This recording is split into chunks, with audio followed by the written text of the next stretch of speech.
Welcome to Athens, Georgia. SEC on a Saturday night, 44 degrees. Don't be worried about that little freeze warning. Nearly 93,000 on hand. How long will that 6 be next to Georgia as Missouri comes to town? And with that, we say good evening. A pleasant Saturday night with Brian Greasy. I'm Steve Levy. Can you control destiny? No one really knows for sure, but Missouri wins out. They'll likely have a spot in the SEC championship game. Greece, Georgia wins out. They're sitting there with a playoff spot. Yeah, and just a month ago, everybody was piling dirt on Georgia after they lost to South Carolina, but they've come back. They've gotten better on the offensive side, which they needed to get better. Defensively, we know they were good. But last week against Florida, Jake Fromm and some of these young receivers made enough plays, specifically on third downs, to win that football game. That was impressive. They need to back it up here tonight against Georgia.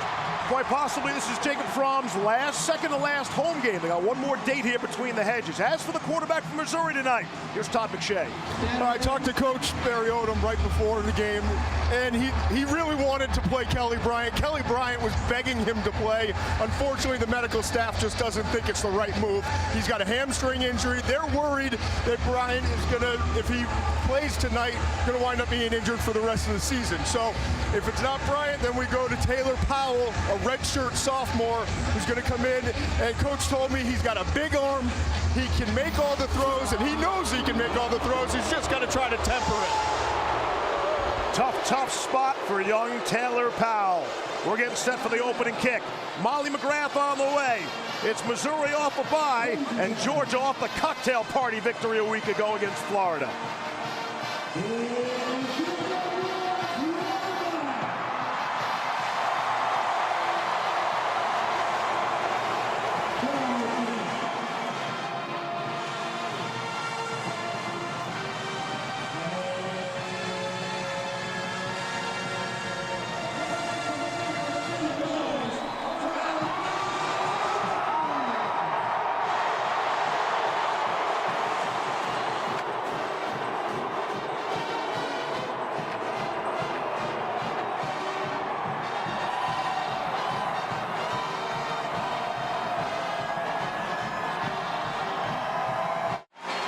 You're watching the SEC on ESPN, presented by Hampton by Hilton. Let's go back in time, 2 hours. So how do you walk into a large room? Here's Molly McGrath. This is where you want to be pregame in Athens. Thousands of fans lined up to send the team into Sanford Stadium, and I get to walk in alongside senior J.R. Reed. J.R., what's your favorite part about the dog walk? Just being sent off like you're a Roman soldier, man, going to battle. And the best part is the fans up there on that bridge cheering you on. This right here is what we love about college football, and if this is any indication, the atmosphere is going to be incredible tonight. Fast forward, Molly, to present time. And it is a gorgeous night. Ugga 10 in the house, his house, as we get you ready for Georgia and Missouri. Georgia won the toss, and wouldn't you know they chose to defer Greece to put the kid out there first in front of 94,000 under the lights. Yeah, it was a nice walk-in for J.R. Reed. It might not be such a nice welcome for Taylor Powell.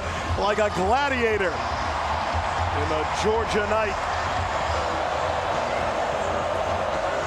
Again, you wonder the effects of any letdown for Georgia off the rivalry win over Florida 24-17 a week ago in the cocktail party in Jacksonville. Rodrigo Blankenship kicking away to Tyler Beatty, and we are underway from Athens. Here's Beatty with a nice return, and that's where we introduce America to Taylor Powell, the redshirt sophomore from Fayetteville, Arizona. He replaced Kelly Bryant a couple of weeks ago against Kentucky. Played the majority of that second half, so he got his feet wet. What's he feeling right now, Grease? Yeah, well, he probably can't feel his feet right now. He's played a lot of football at the high school level. This isn't high school anymore. This is big-time college football.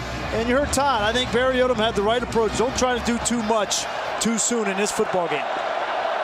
Expect to see some conservative play calling. And on first down, hand it off to Tyler Beatty. And he'll rush ahead for 1 yard. Take a look at our Chick-fil-A impact players, Todd. Well, Taylor Powell is going to have to rely on his tight end, Albert Okuibunum, who is probably their best player in terms of the offensive skill guys on the Missouri side. Defensively, Richard LeCount is a big-time hitter. He's got big speed. He's going to be all over the field. Here's the throw out to Beatty, trying to take it off the turf. It'll go as an incomplete pass. Okuibunum, a week ago or 2 weeks ago, before the bye, was targeted twice, didn't catch a single ball. That can't happen for Missouri. Yeah, and well, they played against Kentucky in a quagmire as well, so you give them a little bit of a break. But certainly Okuibunum has to be a target, especially in third down situations like this. Did not want to see 3rd and 9 for the youngster, but here he is, first series of the game.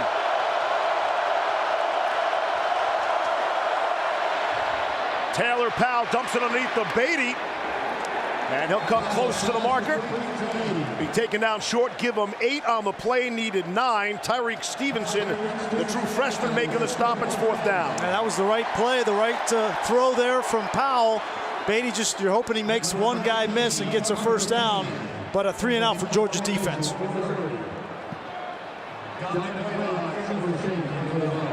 Tucker McCann does all the kicking. I mean, kicking off, punting, and place kicking. Got to be the most active right leg in America. From his own 20, Dominic Blaylock is back deep for Georgia. From the 22. Still on his feet. And he is brought down on the 40-yard line. It's a 45-yard punt. It's an 18-yard return.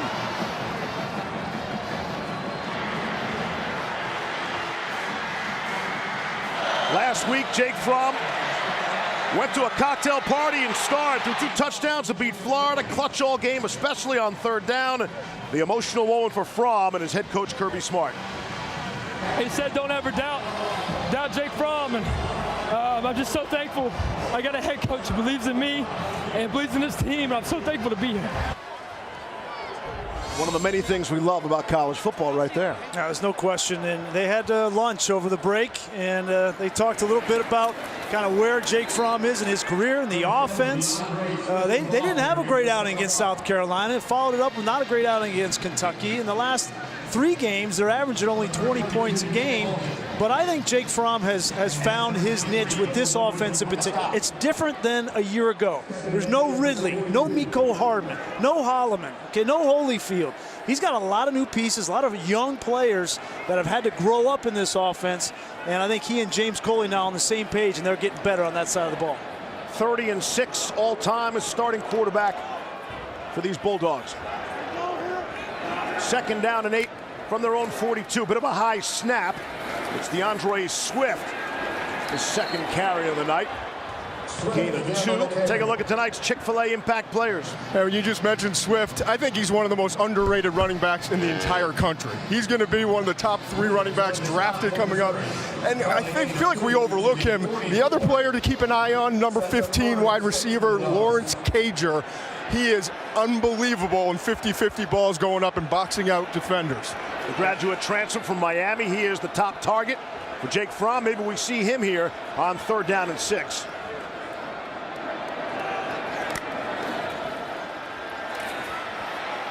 Fromm, sideline, got a man, it's Cager.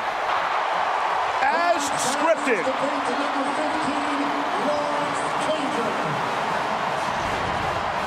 32 on the play, Todd. And we just mentioned Cager, and this is what he does. He is a vertical threat. He's a player, when you put the ball up, your quarterback Fromm is going to trust him to go make a play.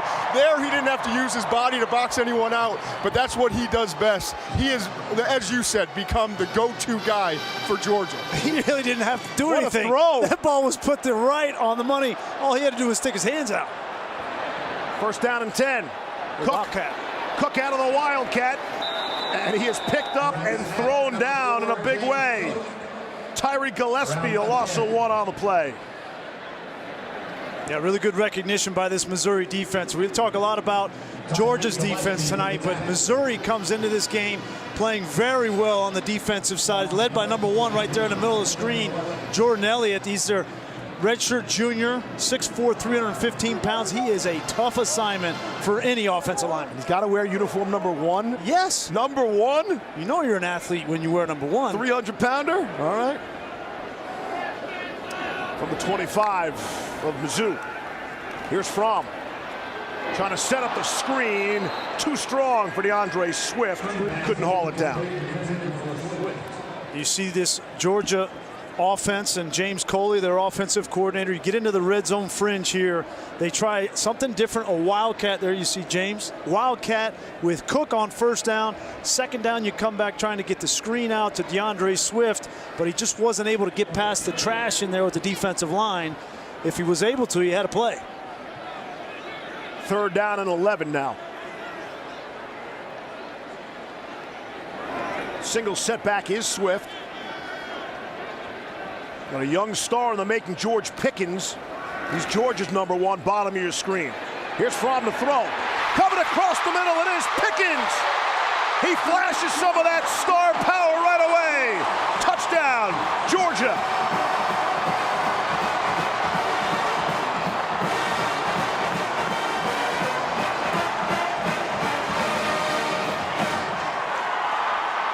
Well, you knew something was coming, huh? You're diagnosing plays now, calling out touchdowns. When you watch as much film as I watch.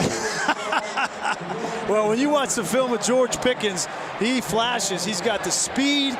He was probably their biggest recruit in the offseason because they flipped him from Auburn at the last minute on signing day. He decides to come to Georgia, and he's contributing as a true freshman. Hey, did he catch it with one hand or two? No, 2 hands. Because that's significant when it comes to him. He loves hauling in those passes with one hand. Definitely in practice anyway. Here's Blankenship. On for the extra point. Got it through. Tremendous talent.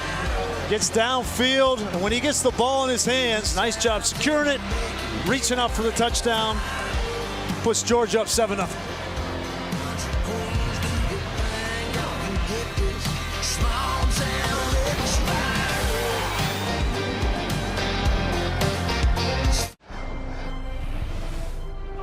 You're watching Veterans Week coverage on ESPN, brought to you by USAA.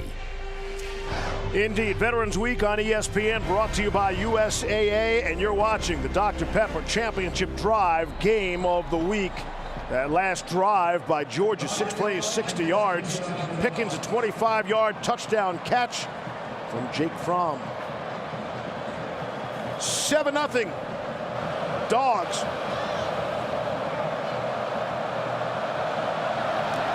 Blankenship will boot it in the air. Beatty will let it bounce out of the back of the end zone. Second crack for Missouri with the ball. For young Taylor Powell. Yeah, you would expect Missouri to try to get the run game going. That's the best part of their offense right now with Roundtree and Beatty, and take some pressure off of Taylor Powell. You know, in last year's game against Georgia, they ran the ball well. They had over 182 yards rushing and 4 touchdowns on the ground. Now, we know that Georgia hasn't given up a rushing touchdown all season, but I think for Missouri to stay in this ball game, they're going to have to get some production on the ground. Missouri comes in without their best receiver, Jonathan Johnson. They hope to have him back for Florida next week. Taylor Powell from the 20 with Kelly Bryant watching him. Georgia rushing 4. Shallow cross across the middle. And let's get an update from Matt Barry. Steve Levy, good evening. After an Alabama touchdown, LSU put on a play-calling clinic. Clyde Edwards-Helaire, 4th touchdown of the day, and LSU takes the lead late in the 4th quarter, 46-34. What a game going there. You never expect to see Alabama treated that way at home. Here between the hedges, Georgia up top 7-0. And Larry Roundtree's first carry of the night. Pick up a 1. Mark Webb the stop. Bring a 3rd down. Now, like you said, we're trying to get that run game going. I like the pass on first down. They get Okuebunam and stay ahead of the down and distance, and now brings up a 3rd manageable situation where they can choose to throw it or more likely hand it to Roundtree.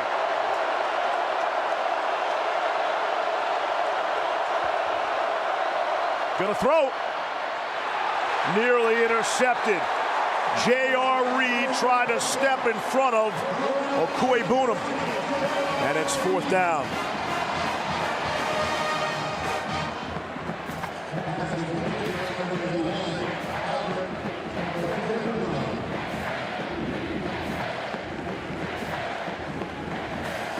Tucker McCann on to punt. Dominic Blaylock back to receive. Couple of 3-and-outs from Missouri. Tough way to start on the road here in Athens. McCann's been a pleasant surprise as a punter. That one goes for 40 yards.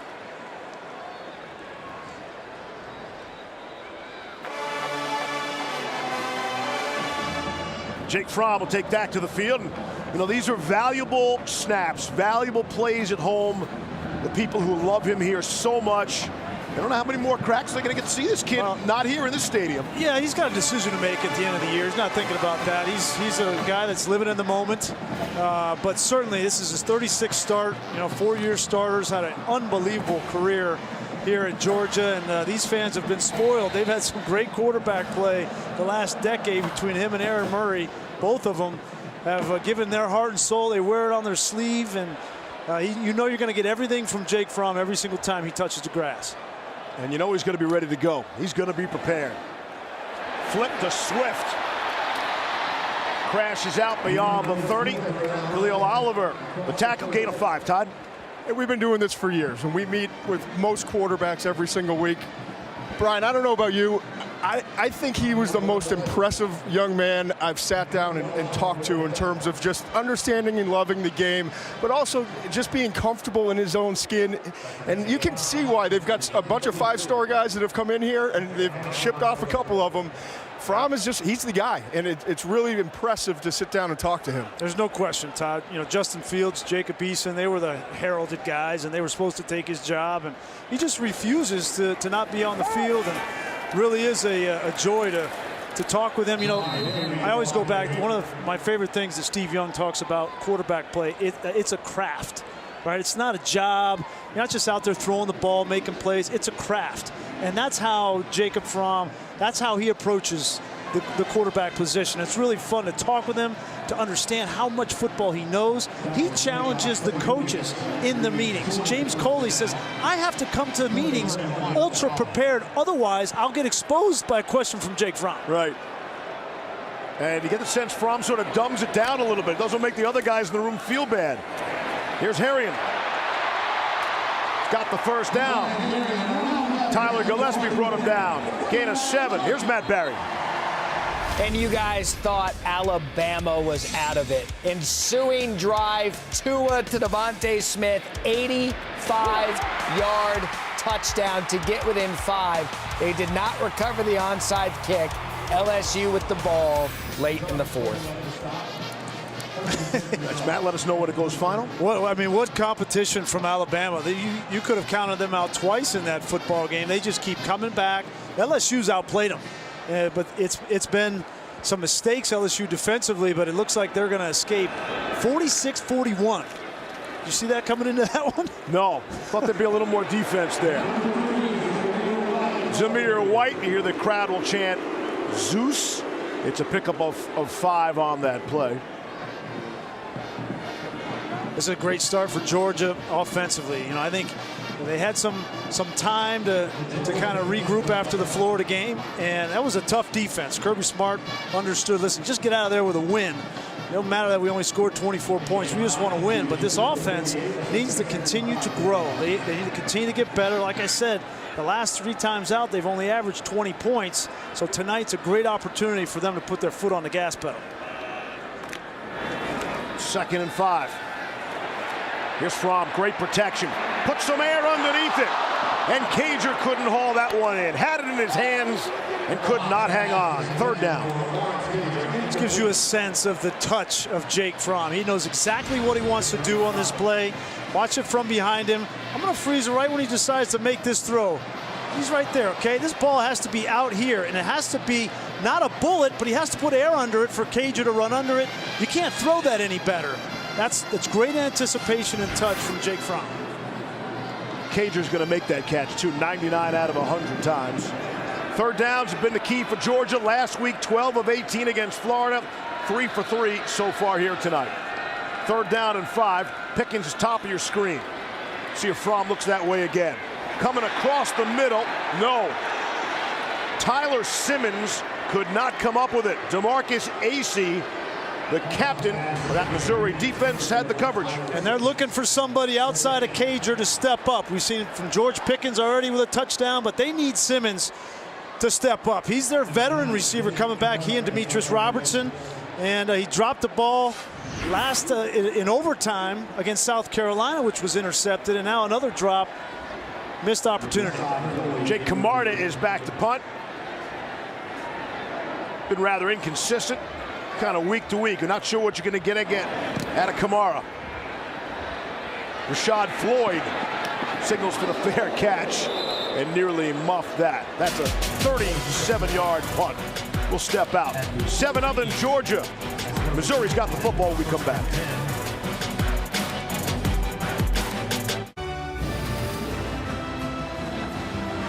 It's all over in Tuscaloosa.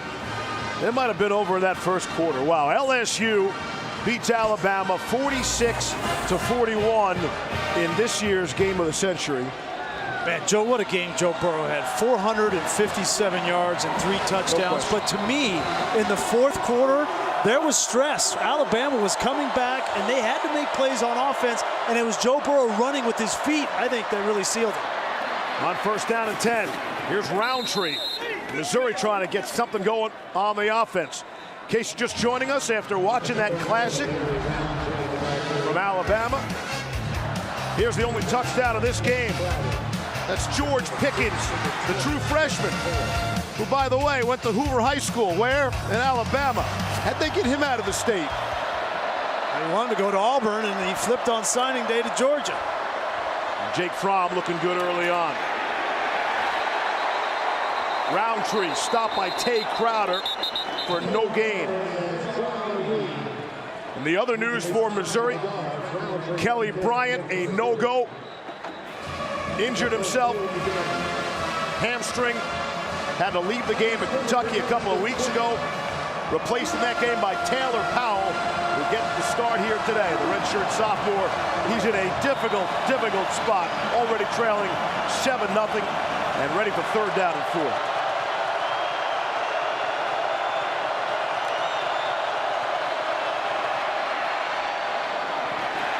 Powell, good, strong throw, just missed the mark. Missed Tyler Beatty. And it's another 3 and out. Third possession for Missouri. And they're about to punt for the third time tonight. Georgia, the 7-0 lead. Steve Levy along with Brian Greasy. So Alabama's out of the mix, right? Yeah, you would think so. I mean, I would never say never. We talked about this during the week. They're certainly outside of the top 4 in my book. Yes. You know, the committee can always rely on the eye test. And there's Alabama with 1 loss. Well, loss. They did talk about how close was the game, right? Like, I think LSU handled that football game pretty much start to finish. Yes, Alabama did come back, and they fought. Give them a lot of credit. But LSU certainly, they flexed their muscles in that one. I have never seen Alabama play so poorly in the first 7-8 minutes of that football game at home. If anybody looked tight, looked like the Crimson Tide. They made a bunch of mistakes early. But you're right, came down to the fourth quarter game anyway. Referee tonight is Mark Curls. There is no foul on the play. Disregard the flag. Timeout. That's the best news I've heard in a long time. Great start. 50-yard punt. 7-0 Georgia. The Fighting Fromms have the football. Mayhem moment. Illinois was down 31-10 in the fourth quarter to Michigan State. Brandon Peters to Daniel Barker, down 25 at one point, completed the biggest comeback in school history to beat Michigan State. Wow. Lovey's got him going. Got him going in Champaign. You can check out our alternate angle Xfinity Skycam coverage. Tonight's game streaming live on the ESPN app. That's the dreaded, athletic director saying the coach is safe game. Check back tomorrow. Definitely Monday. Here's Fromm on first down. He'll hand off to James Cook. Kobe Whiteside. Stop. So what I hear from you, Grease, every single week coming out of meetings and interviews, hey, they don't ask this quarterback to do a lot. Jake Fromm is the total opposite. Yeah, he really is, and you can't give him enough. I mean, he'll study it. He's in the film room all the time, and he wants to know exactly what everybody's job is on the field. He spends most of his time mentally in the defensive mind, right? He's looking at the defense. He knows exactly what his guys are doing, and the thing he does best is getting them in the perfect play on a consistent basis. Now he's got to deal with a potential injury to his center, Trey Hill. We'll be right back.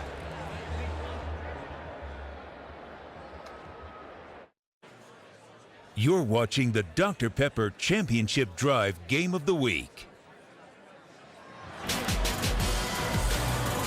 Trey Hill being helped off the field. The youngest player on this excellent offensive line for Georgia. Coming out, Kobe Smart said of Hill, he's the most athletic, 350-pound man I've ever seen. And now Cade Mays, Georgia lucky to have him. He's played right guard, right tackle, tight end. We're told he could snap, and he's about to snap. Ben Cleveland will take Mays' spot at right guard as he slides over to the center position. Snap in the exchange is fine. DeAndre Swift on second down and 7 picks up 4. It might be one of the biggest changes with the Kirby Smart era. Before he got here, they really didn't have a whole lot of depth on the offensive line, but Kirby Smart has made it a priority in recruiting, and now not only do they have 5 up front that are really good starters, but they have reserves like Ben Cleveland, who has started 13 games of his own, Cade Mays, and folks like that can pop in there for an injury, and they don't have any drop-off. It's the biggest offensive line in Georgia's school history. That's saying something. Third down and 3. Protection breaks down. Fromm going to run for it. It's got the first down and more. Takes a shot up high. He'll get a push from behind, and he's into Missouri territory. It's a 15-yard run.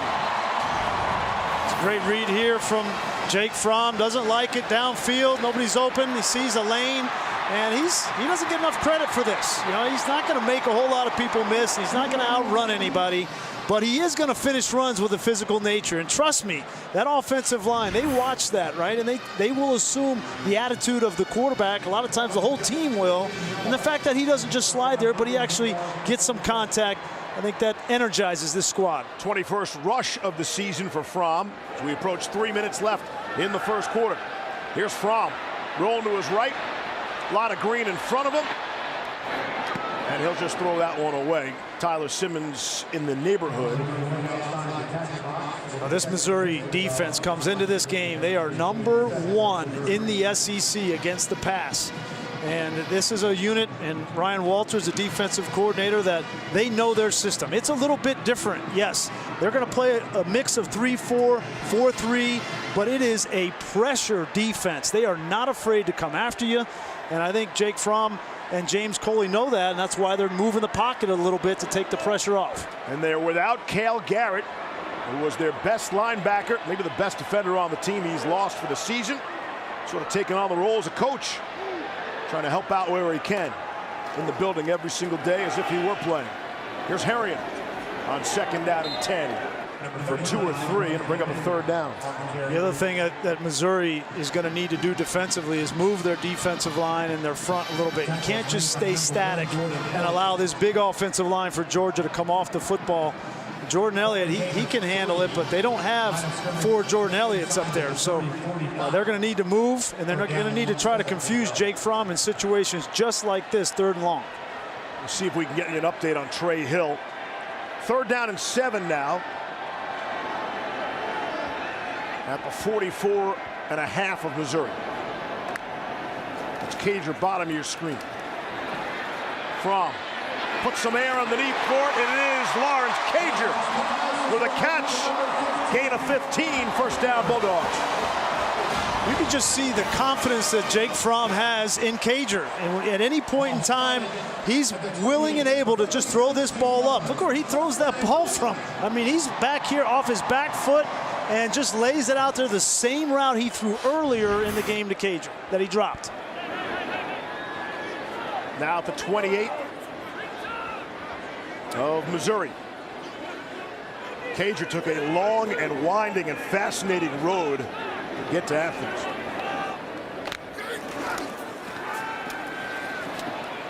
Good protection. Now Fromm runs out of time, and it's Cager on the other side. The graduate transfer from Miami had a relationship at Miami with the offense coordinator, James Coley. Kirby first recruited him to Alabama when he was there, and they went back and forth and back and forth. They actually played for Mark Richt at Miami, former Georgia head coach. And then Coley got a text from Cager. Coley replied, "I can't talk to you." This was after Miami, coaching change. And then Cager said, "I'm in the portal." He said, "Now I can talk to you."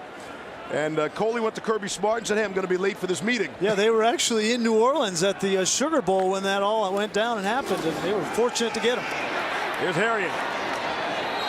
He's swung around by Akil Byers. Gain of 4 on the play. We're talking about Cager.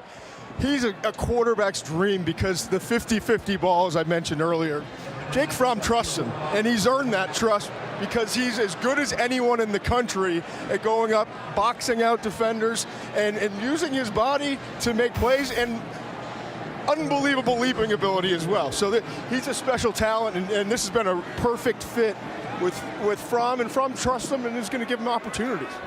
There's 3rd down and 6. Final minute of play in the quarter.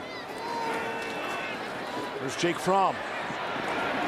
Underneath the Pickens. Down to the 20. He's going to be shy of the marker. DeMarcus Acey made sure of that. It's a gain of 4. And there is a flag down.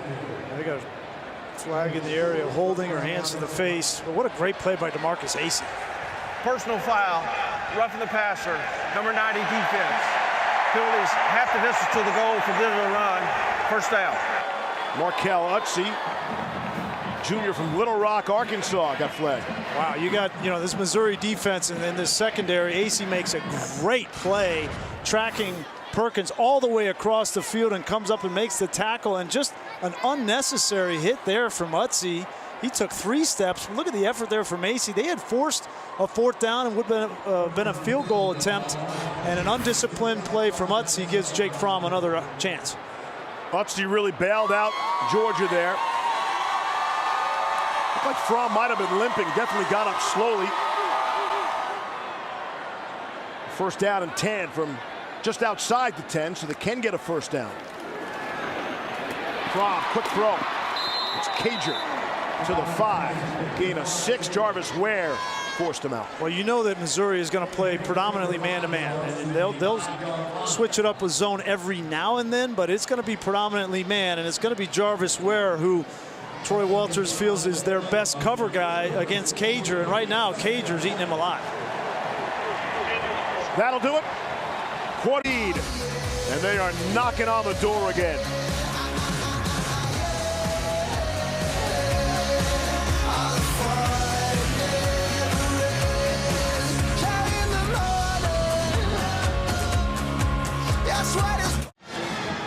Kick off your NFL Sunday tomorrow with the Countdown crew. This week, Peyton and Eli Manning relive the helmet catch. NFL Countdown tomorrow at 10 a.m. Then on Monday night, the NFL's last unbeaten team.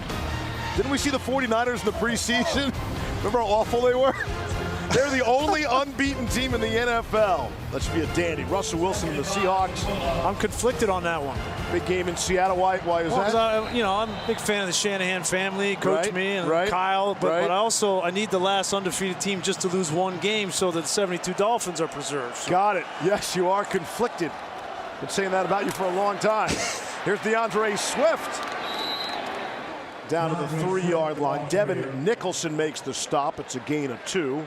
They made the long walk all the way down the field to open up the 2nd quarter. Steve Levy, Brian Greasy, Todd McShay, and Molly McGrath. Only Molly and Todd are actually between the hedges. We are high above them. I think the guy between the hedges that I would target here on 3rd down is Cager. He's the one that got you down here. And if he gives man-to-man here on Ware, I'd take a shot on the fade ball. Fromm has completed just 5 passes to this point, but 4 of the 5 have been on 3rd down. And here's a 3rd and 2. Out of the gun from the 3. Low snap. Pressure. Fromm off the fingertips. Charlie Warner. Ronrell Perkins had the pressure, came unhinged. I think Fromm missed that one. He had DeAndre Swift wide open on the out route. He's going to come here. Cager's going to clear it out, and he ended up throwing the ball to the tight end. But Swift was the one that was wide open. There's nobody there. I mean, that's where the ball's going to go. You don't see Fromm miss many times, but he missed that one. Fromm took another hit. So Missouri doing what they can. And this drive stalls out. Blankenship. This is in essence an extra point on the way, and it is good. Rodrigo Blankenship has made his 186 consecutive extra points earlier in the game, and there nails that field goal. We'll get to that Georgia defense. Yeah, this defense that has just been all over offenses throughout the course of this season. We saw them against Notre Dame, saw them against Tennessee. They've kept this team in games at times because the offense has been growing. It's been the defense that they have built this 7-1 record on, and the only thing they haven't done is forced a whole lot of turnovers. They only had 9 on the season, but that's nitpicking because everything else has been elite. What's interesting to me, there's not really a big name star on the defense. It's team defense, and it's the way they've played as a group. Obviously very good coaching, but I appreciated watching the tape, the way they play with discipline, and if it's the second or third string defensive lineman coming in, he's going to provide as much as the first string. And Todd, I think everybody talks about the rush defense and no TDs, but I think the key to this defense are the 2 safeties, J.R. Reed and Richard LeCount. Both of them experienced. They're able to handle what Kirby Smart puts on their plate. Beatty will let it bounce out of the back of the end zone. And Kirby Smart asks a lot of them, as you see Hill going to go back into the locker room. But he asks a lot of the secondary in particular. Kirby Smart is a secondary coach by trade. He handles these guys himself. Watch the adjustments here. You got 2 safeties, and then one motion changes the whole defense. The check goes to man-to-man. You get pressure off the edge. This is preparation, knowing that with that short motion, they're going to run the ball to that side, so let's bring pressure with Reed. And this defense and this secondary in particular, they have more checks and more reads than any defense in college football other than Alabama, because it's the same system that Alabama runs. But let's watch them on this drive and watch how much they have to communicate. First down and 10. Taylor Powell to throw. And completes Barrett Bannister. First down of the night for Missouri. It's a gain of 11, and maybe a little confidence-finding throw for Taylor Powell. So watch Kirby Smart. Watch how he communicates to the secondary. He's telling them to wait. Now he's telling them what personnel is on the field to make sure they know. And he will check the secondary. He won't mess around with the front 7 and the fronts, but when he sees a formation, a motion, he himself will check to the secondary. That's very unique in college football. Good protection for Powell off the fingertips, and it falls incomplete. Cam Scott, the intended target. And Todd, I know you found this interesting too, in that Kirby is so involved on a down in and down out basis with this secondary. And they have to get him back just like they would a defensive coordinator. He's a head coach. There's no question about it. He runs this whole program. But when it comes to game day, he loves it. He loves these opportunities to get his secondary in place. Look at him yelling. He's wearing these guys out. As a player, he still ranks 4th all-time at Georgia in interceptions. Incomplete. Powell was off the mark trying to find Beatty. And this defense will look even better against the inexperienced quarterback making his first start. There's Kirby Smart. 13 interceptions. He knows how to find the football, that's for sure. That logo has not changed at all, right? Nor should it. Yeah, no, perfect. Perfect just the way it is. He's dropped down to 6th. He's fading fast. You know all about that, Grease. Falling off those top 10 lists. Not yet. 3rd down and 10. Michigan with a bye today. Here's Powell. Pressure's picked up. Now Powell trying to scramble for it. Taking a look around. It's sort of an awkward slide, maybe. Quay Walker, the tackle. It's a gain of 9 on the play, and it's 4th down. Yeah, great lane here for Powell.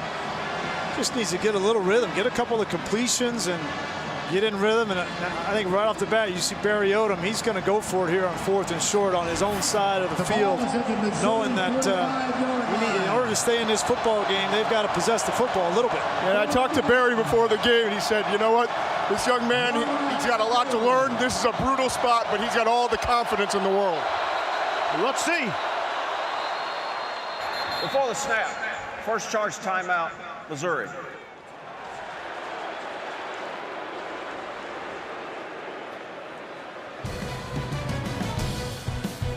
See if they change their minds about going for it on 4th down when we come back. SEC on ESPN, presented by Hampton by Hilton. This is Veterans Week on ESPN, brought to you by USAA. And you're watching the Dr. Pepper Championship Drive game of the week. 10-0 Georgia. There was some question as to which team took the timeout, as if both took it simultaneously. The timeout is charged to Missouri, and they were going to go for it, and they have thought better of that, and now are in punt formation. Yeah, that's the right decision. I think Barry Odom just had a minute to think about it. No reason to take that chance this early. A short punt. Blaylock. That's Mookie's kid, by the way. A fair catch after the 33-yard punt. Here's Matt Barry. Steve Levy, did you know Mookie Blaylock was the original name of Pearl Jam? Neither here nor there. Clemson, NC State, first possession of the game. Trevor Lawrence gets in over on ABC, up 7-0 Tigers. Is he making that stuff up? What do you think? I actually did know that. You didn't know that? I was not aware. I only knew that because our director Mike Schwab told me yesterday. Got it. Big Pearl Jam fan. Yeah.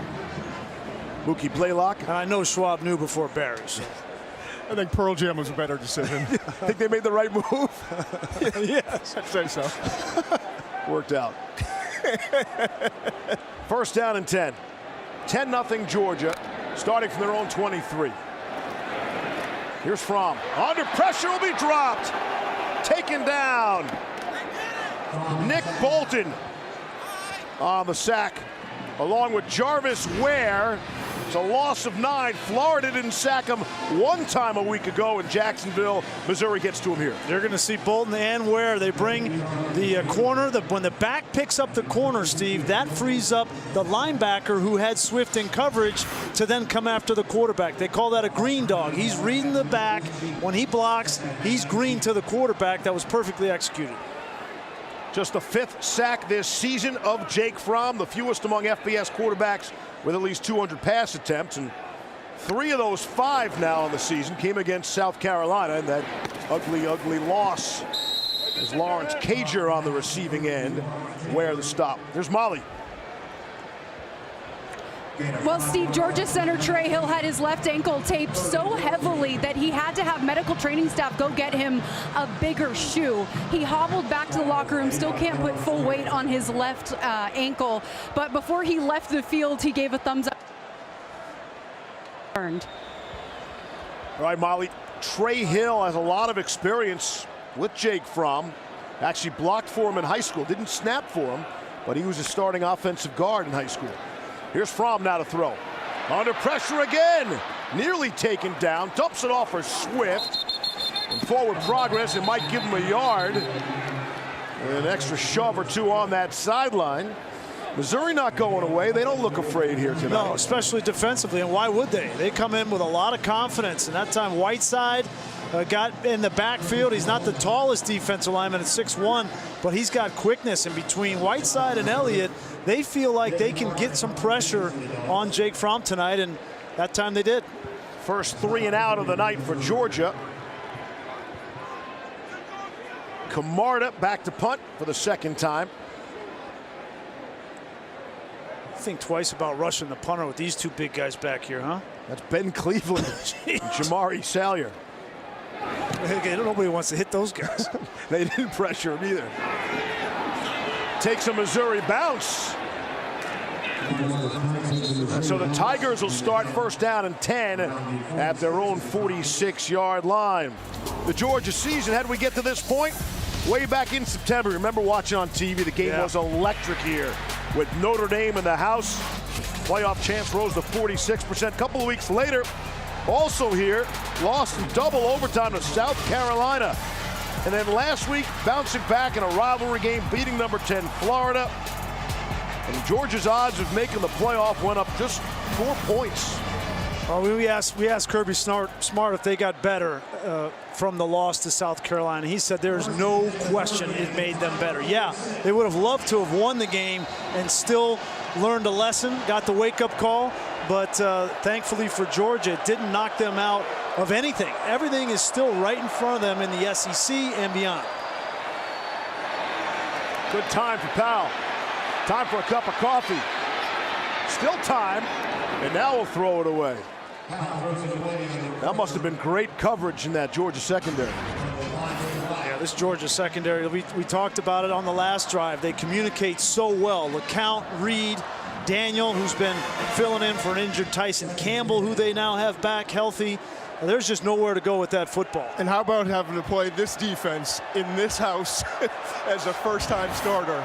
Tough one for Powell. Dump that one down to Albert O. Across midfield. And a stiff arm to get out of bounds. Eric Stokes forced him out. Listen, Powell has some accomplishments, but they're all at the high school level. He was the Arkansas Gatorade Player of the Year for the whole state, a two-time state champion, and the MVP in both championship games. So look, he's won at whatever level, but now he's at a different level, and he's playing here in Athens tonight. Again, it's the tight end, everybody's favorite target. Okue Boonham for a gain of 10 down to Mali.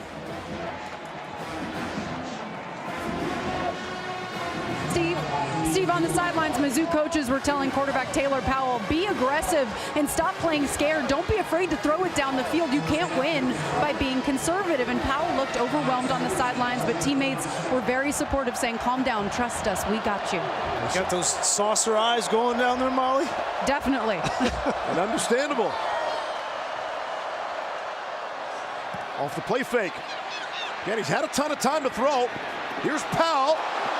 And incomplete. Might have been out of bounds anyway. Okue Boonham, though, went up high. Monty Rice was running with him on the coverage. Okue Boonham got away with a push there, too. Rice was in great position. Right there, he pushes Rice down. Surprised that didn't get called, but it was incomplete anyway. Coming down out of bounds. That is the matchup that they wanted. That is in favor of Missouri. Okue Boonham on Rice. Rice is 6'1", and Okue Boonham 6'5", and he's their best receiver. Second down and 10.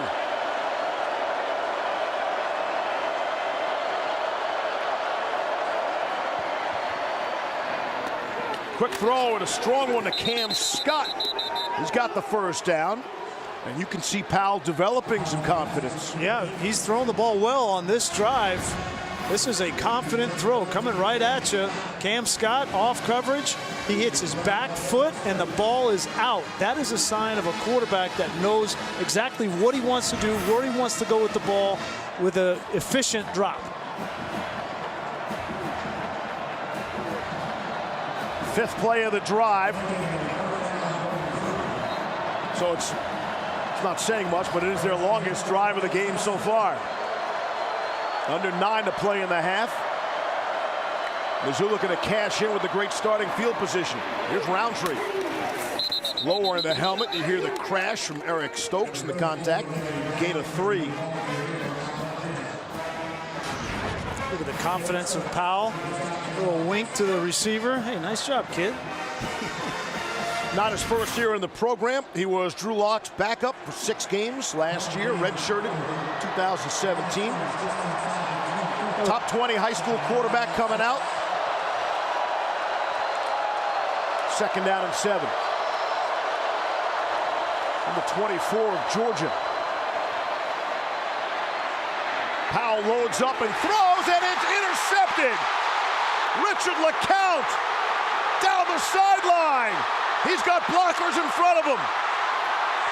Richard LeCount And he will be taken down. There are no flags. Jonathan Nance, the wide receiver, on the tackle. It's a 72-yard interception return. Well, the coaches on the sideline may have told Taylor Power, be more aggressive, don't play scared, but you can't force the ball like this. I know you want to get the ball to Okuegbunam, and he tried earlier on the drive, but here he is right here. This is the definition of double coverage. The protection was good. He forces it in, and LeCount is too good of a football player and a safety to be lax with the football. He will make you pay. Second interception for Richard LeCount. Kirby Smart coaches him up really, really hard because he sees a lot of potential in LeCount, and it pays off there. Georgia off the sudden change. Fromm could not hook up with Kieris Jackson. Acey on the coverage. Yeah, really nice coverage from DeMarcus Acey. The weakness of that defense was in the middle of the field, and Acey had coverage on Jackson all over the middle of the field, and he undercut that route and forced an incomplete throw from Fromm. Give Ryan Walters a lot of credit, too, the defensive coordinator from Missouri. He's giving Fromm some different looks tonight, and usually it's very difficult to get Fromm off of his game. Well, and these receivers are having a hard time separating, Todd, from man-to-man coverage. Bad snap. Fromm will scoop it up. Back at the 30. Crowd not appreciating the treatment by Trey Williams on their star quarterback. Yeah, this ball comes up to the left there. Remember, it's Cade Mays, not the starting center, Trey Hill. And watch Williams come up and hit Fromm right there in the head. We've seen people flagged for less. Yeah. But a costly error there for Georgia offensively. They're second down and manageable, and after the sudden change, now it's 3rd and 22. That basically took any chance of converting a third down off the board. You see Kirby thinking. He's got a lot going on in mind. He's like, I'm going to take a timeout. No, I'm not going to take a timeout. Don't waste it on 3rd and 22, right? There's a lot as a head coach going through your head. 3rd and 22 just got worse. Delay a game. The play clock at 0. This is the kind of stuff that drives the coach mad, right? We practice these things, right? Trey Hill gets hurt. Injuries happen all the time, and we've got to overcome. We got a veteran that comes in there at center. And now the quarterback's a little bit flustered. The play clock's going down. He sees it. He says, a little discombobulated.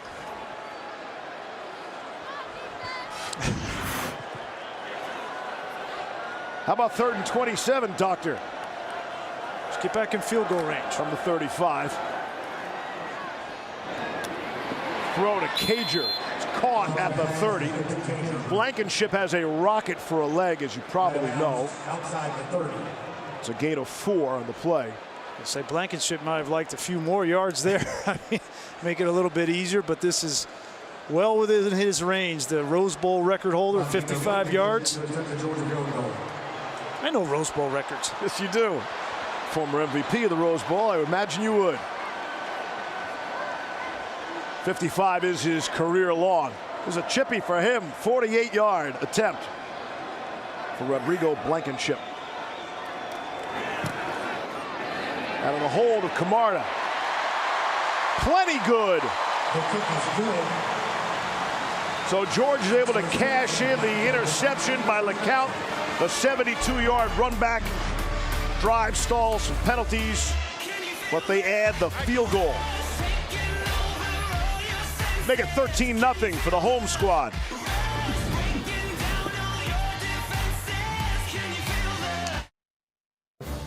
ESPN College Football, brought to you by USAA. Let's thank our veterans. Join us at usaa.com/Veterans Day. As part of Veterans Week on ESPN, we'd like to take this opportunity to say thank you to all the men and women serving in the armed forces and around the world. And if you see a veteran, you're out and about, we'll shake their hand. Say thank you very much for your service. want to buy him a cup of coffee or cold beer, that'd be nice too. We certainly salute you and say thanks for everything you do and have done in the past. 13-0 Georgia. Missouri to get the football back. Beatty will let it go out of the back of the end zone. Here's Matt Barry. Gentlemen, checking in on Notre Dame and Duke over on ACC Network. Ian Book to Chase Claypool. Easy play there. 14-0 Irish into the first quarter on the ACC Network. You know, these Georgia fans are rooting for the Irish. You know, make that strength of record a little bit stronger for the Bulldogs, but I don't think they're going to need any help. The only thing they need to do is win football games. They don't need to worry about anybody else, because if they can win out, and next week is a big test too, and they go to the Plains and play the Auburn Tigers in that defense, then they're going to go to Atlanta in the SEC Championship. Finish up against Texas A&M and Georgia Tech. That's Beatty back to the line of scrimmage. Molly? Well, Steve, Mizzou's wide receivers coach Garrett McGee not angry with Taylor Powell after that pick, saying it's okay, we opened it up. You don't look afraid anymore. Keep up the confidence and don't be afraid to keep throwing it. Interesting to see how Powell responds on this drive. They'll keep it on the ground to Beatty again, patiently picking his holes. Jay Crowder, the stop gain of 4 on the play, bring up a third down. Outside of Albert Okuebunam, Beatty is their other big-time playmaker. He's the guy that can take it the distance. Anytime he touches the football, you know, you can see him running the ball, but really where he's most effective is as a receiver. Comes into this football game with 22 catches on the season, and you'll see him line up in the backfield, but also out as a wide receiver, as he's doing here on this third down at the top of the screen. Had a 74-yard touchdown catch in the loss at Kentucky, 29-7. 3rd and 6. Whistles and flags. See if Wallace Sims jumped. Before the snap, false start, number 75, offense. 5-yard penalty, still 3rd down. That is Trevor Wallace Sims, senior from East St. Louis. And Barry Odom tried to get his offense ready for this environment, but it's different. You know, you go on the road in a place like this, it's going to be loud. The communication's tough. The offensive linemen are under pressure and stress. Inexperienced quarterback. Yep. Missouri already the most penalized team in the SEC coming into this one. So it's 3rd down and 11. They're backed up again.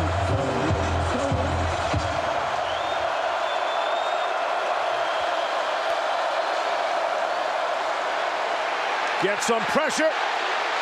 Powell able to get rid of it. And it will fall incomplete. Number 4, Nolan 4th Smith down. with the pressure. The pass is incomplete. Nolan Smith had the pressure, nearly brought him down. Yeah, and Powell is trying to get everyone lined up. You can't hear a thing down here on the field. It's so loud, especially on 3rd down. And it seems like he's in control and knows what he's trying to do, but there's 2 or 3 players almost every single play that are lining up in the wrong spot. So there's a lot of miscommunication pre-snap. This is the kind of game you have a player like Kelly Bryant, who comes with all that Clemson experience. Might have been able to handle some of the adversity, but the hamstring, unable to go here tonight. Hope to get him back shortly. Harris Jackson on the fair catch after the 40-yard punt. 4:11 left in the half. 13-0. Number 6, Georgia.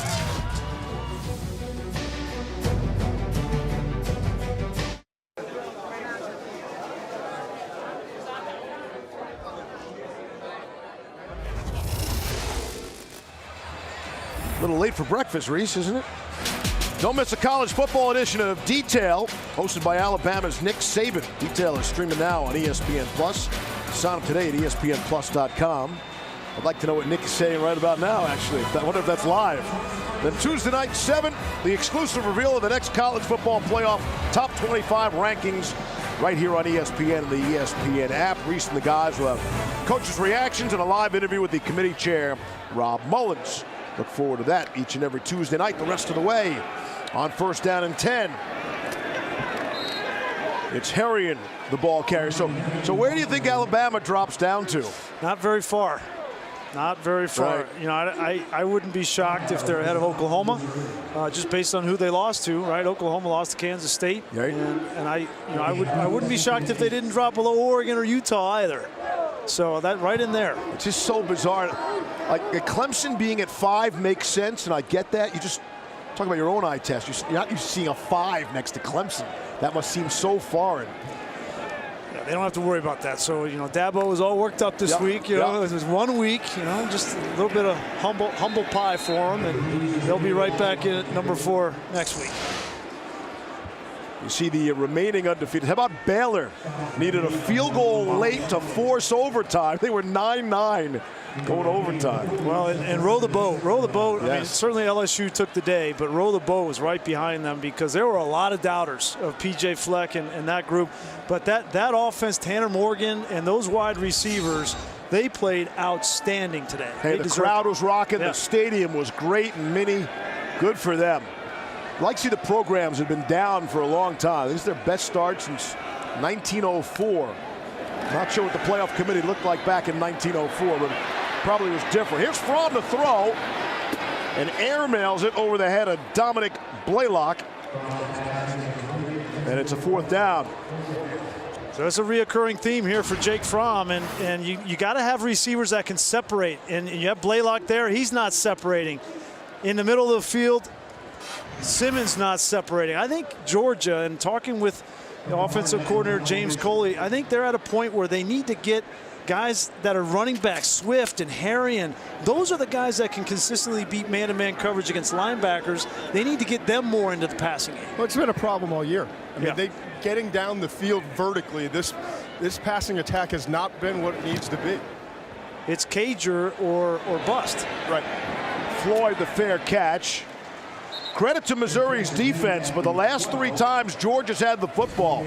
-4 yards, -13 yards, and just another 4 yards on that last drive. I'm Matt Berry. Coming up in the Mercedes-Benz halftime report, we'll discuss Georgia's playoff chances, especially with what happened today in LSU.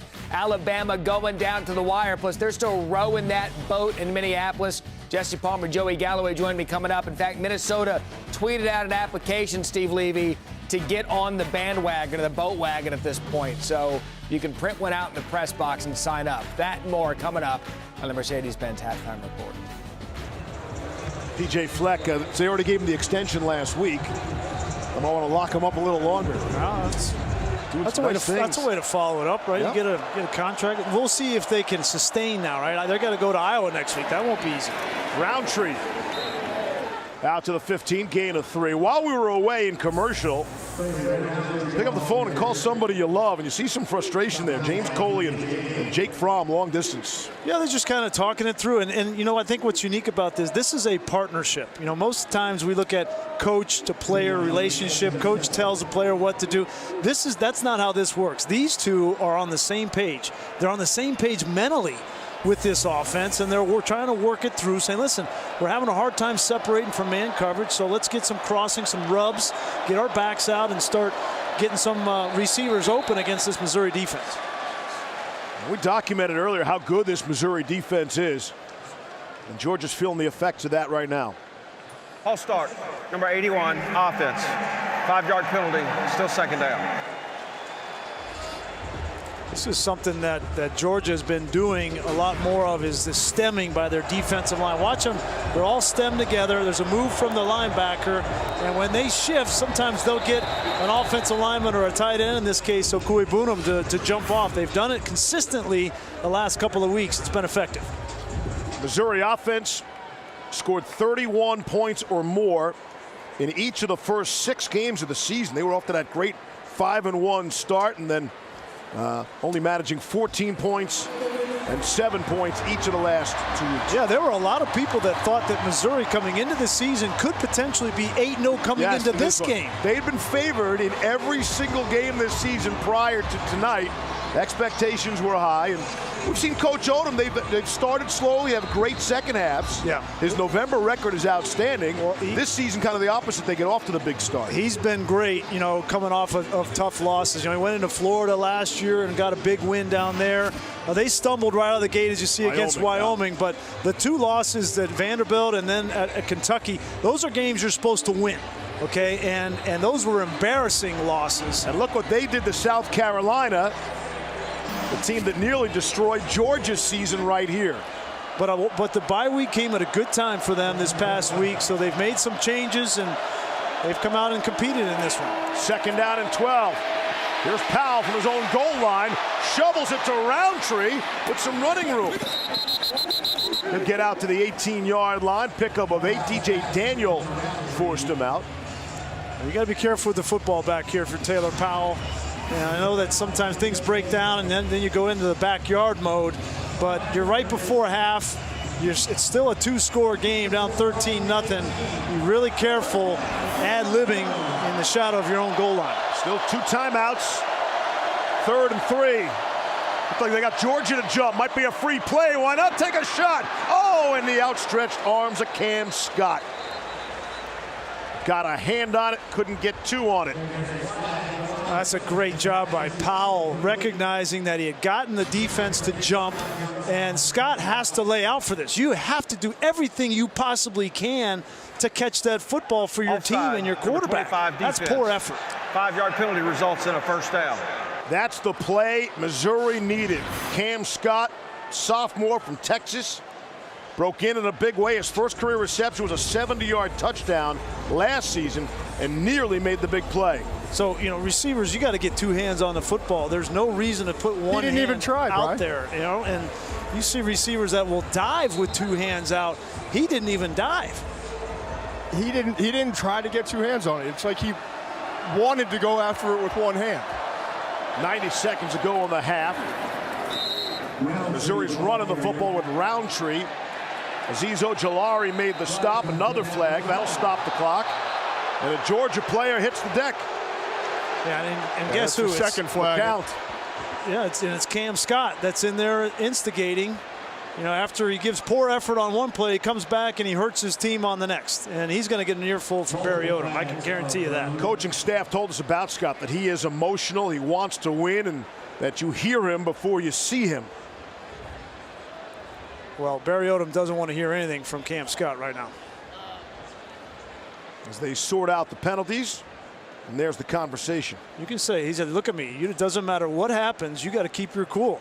And, you know, he's trying to implement a program here that has discipline. That's who Barry Odom is. And he coaches defensive guys, and now he's coaching his offensive guy to say, listen, I need you to mature. I need you to grow up. After the play, unsportsmanlike conduct, number 13 offense. Penalty is 15-yard, correction, half the distance to the goal. It is second down. That is number 13's first unsportsmanlike conduct foul of the game. Yeah, they're brutal back-to-back plays for Cam Scott. It's frustrating. I get it, you know, and you just can't continue to come on the road like this. And he's got a lot of fire to him, which is good, but you got to be able to harness that at the right time and have discipline. And Cam Scott's trying to learn that. Just a sophomore. He will learn from that experience. And actually, I thought the officials gave him a lot of rope.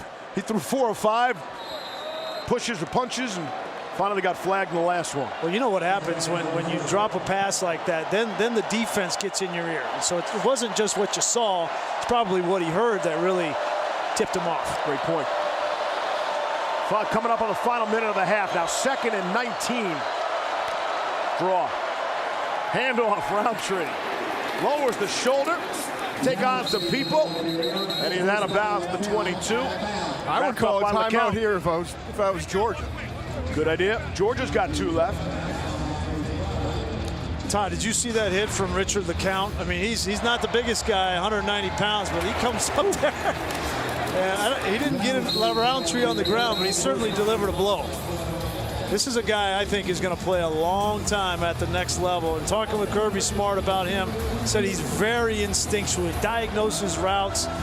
You'd love him to communicate a little more and be a little more on the P's and Q's with respect to his assignments, but he's kind of like an Ed Reed. Sometimes he will ad-lib and go do something crazy, but he'll make the play. And Powell will spend a timeout with the play clock down to zeros. Georgia didn't have to take a timeout there because they went out of bounds, so that stopped the clock. I was going to go Troy Polamalu. Yeah.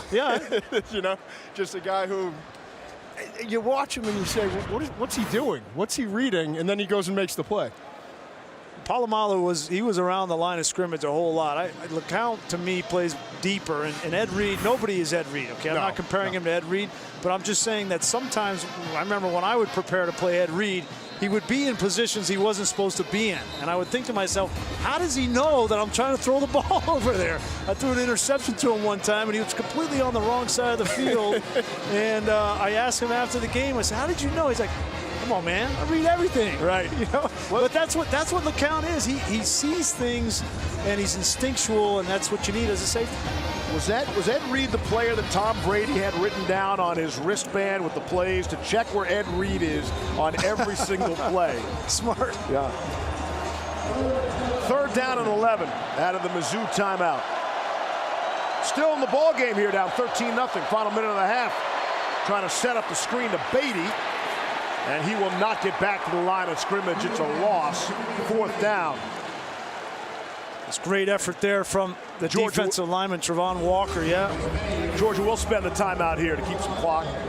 Here he is right here, number 44. He's a true freshman, and they are excited about him because he's a big man, 6'5", 290 pounds, but he can really run. And you see him run down the screen here. He actually runs down on kickoffs, Steve. He's, to my knowledge, the only defensive lineman to be on a kickoff team.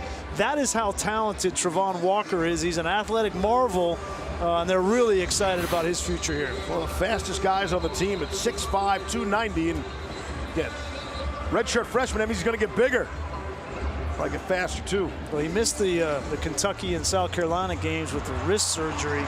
He's just a pup. I mean, look, he looks young, 18 years old, and he's going to be a heck of a player.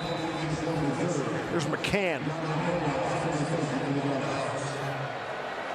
Standing at his own 6. See if we get some pressure from Georgia here. 47 seconds left. No, they back off and set up for the return. Blaylock hit immediately at the 38-yard line. Great play there from Khalil Oliver on the punt team, getting down and making that play. If you give up a return there, all of a sudden it brings in a field goal potentially before half into play. But Georgia hadn't been able to get much going on offense. Give credit to this Missouri defense. They have been aggressive. Troy Walters, their defensive coordinator, told us yesterday that they were going to come into this game to win, and they were not going to change who they are, which is being aggressive and coming after Jake Fromm. And they've been able to cover the receivers. See the total yards in the second quarter. That's interesting. -6 for Georgia. How you want to play this for the Bulldogs here with one timeout left? Try the draw with Swift on 1st down. Jordan Elliott the stop. And a timeout. Georgia will take their last timeout. Well, Kirby Smart says if I can pop a draw here, then maybe I'll make a decision to get more aggressive. But if it were me, I have 100% confidence in Jake Fromm. I would be aggressive. This is a 2-score game, 13-0. You know that Missouri's defense has confidence, but I would give Cager a chance because you know Missouri's going to play man-to-man, and if he's matched up against Jarvis Ware, just give him a chance down the field, and you can get into Rodrigo Blankenship range pretty quickly. And Georgia will get the ball to start the second half. There's no risk there.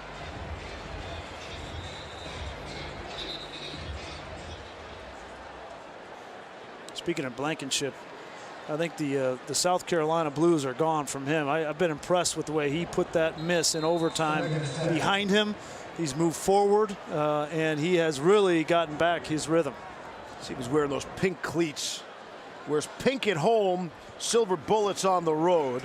Hashtag respect the specs. Here's Fromm, exactly Grease, just as you suggested, get a big play to Cager for 30 yards, taking virtually no time off the clock. Yeah, why not put the ball in the hands of your best players, Jake Fromm and Lawrence Cager. It's not man-to-man. Instead, it's too deep, and a great read from Jake Fromm to know how to throw that ball in the hole. And now Cager is down at the 33-yard line after making that catch. Yeah, he took a hard hit from Gillespie, Tyree Gillespie, the safety, and you hope that he just got his wind knocked out of him.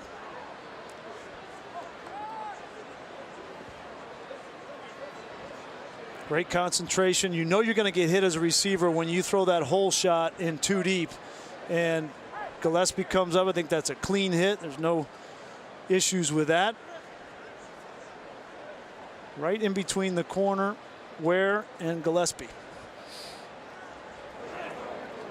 The Cager grab gives Georgia their first down of the second quarter. You think how much Lawrence Cager means to this offense. Like if he didn't decide to transfer to Georgia, where this offense would be.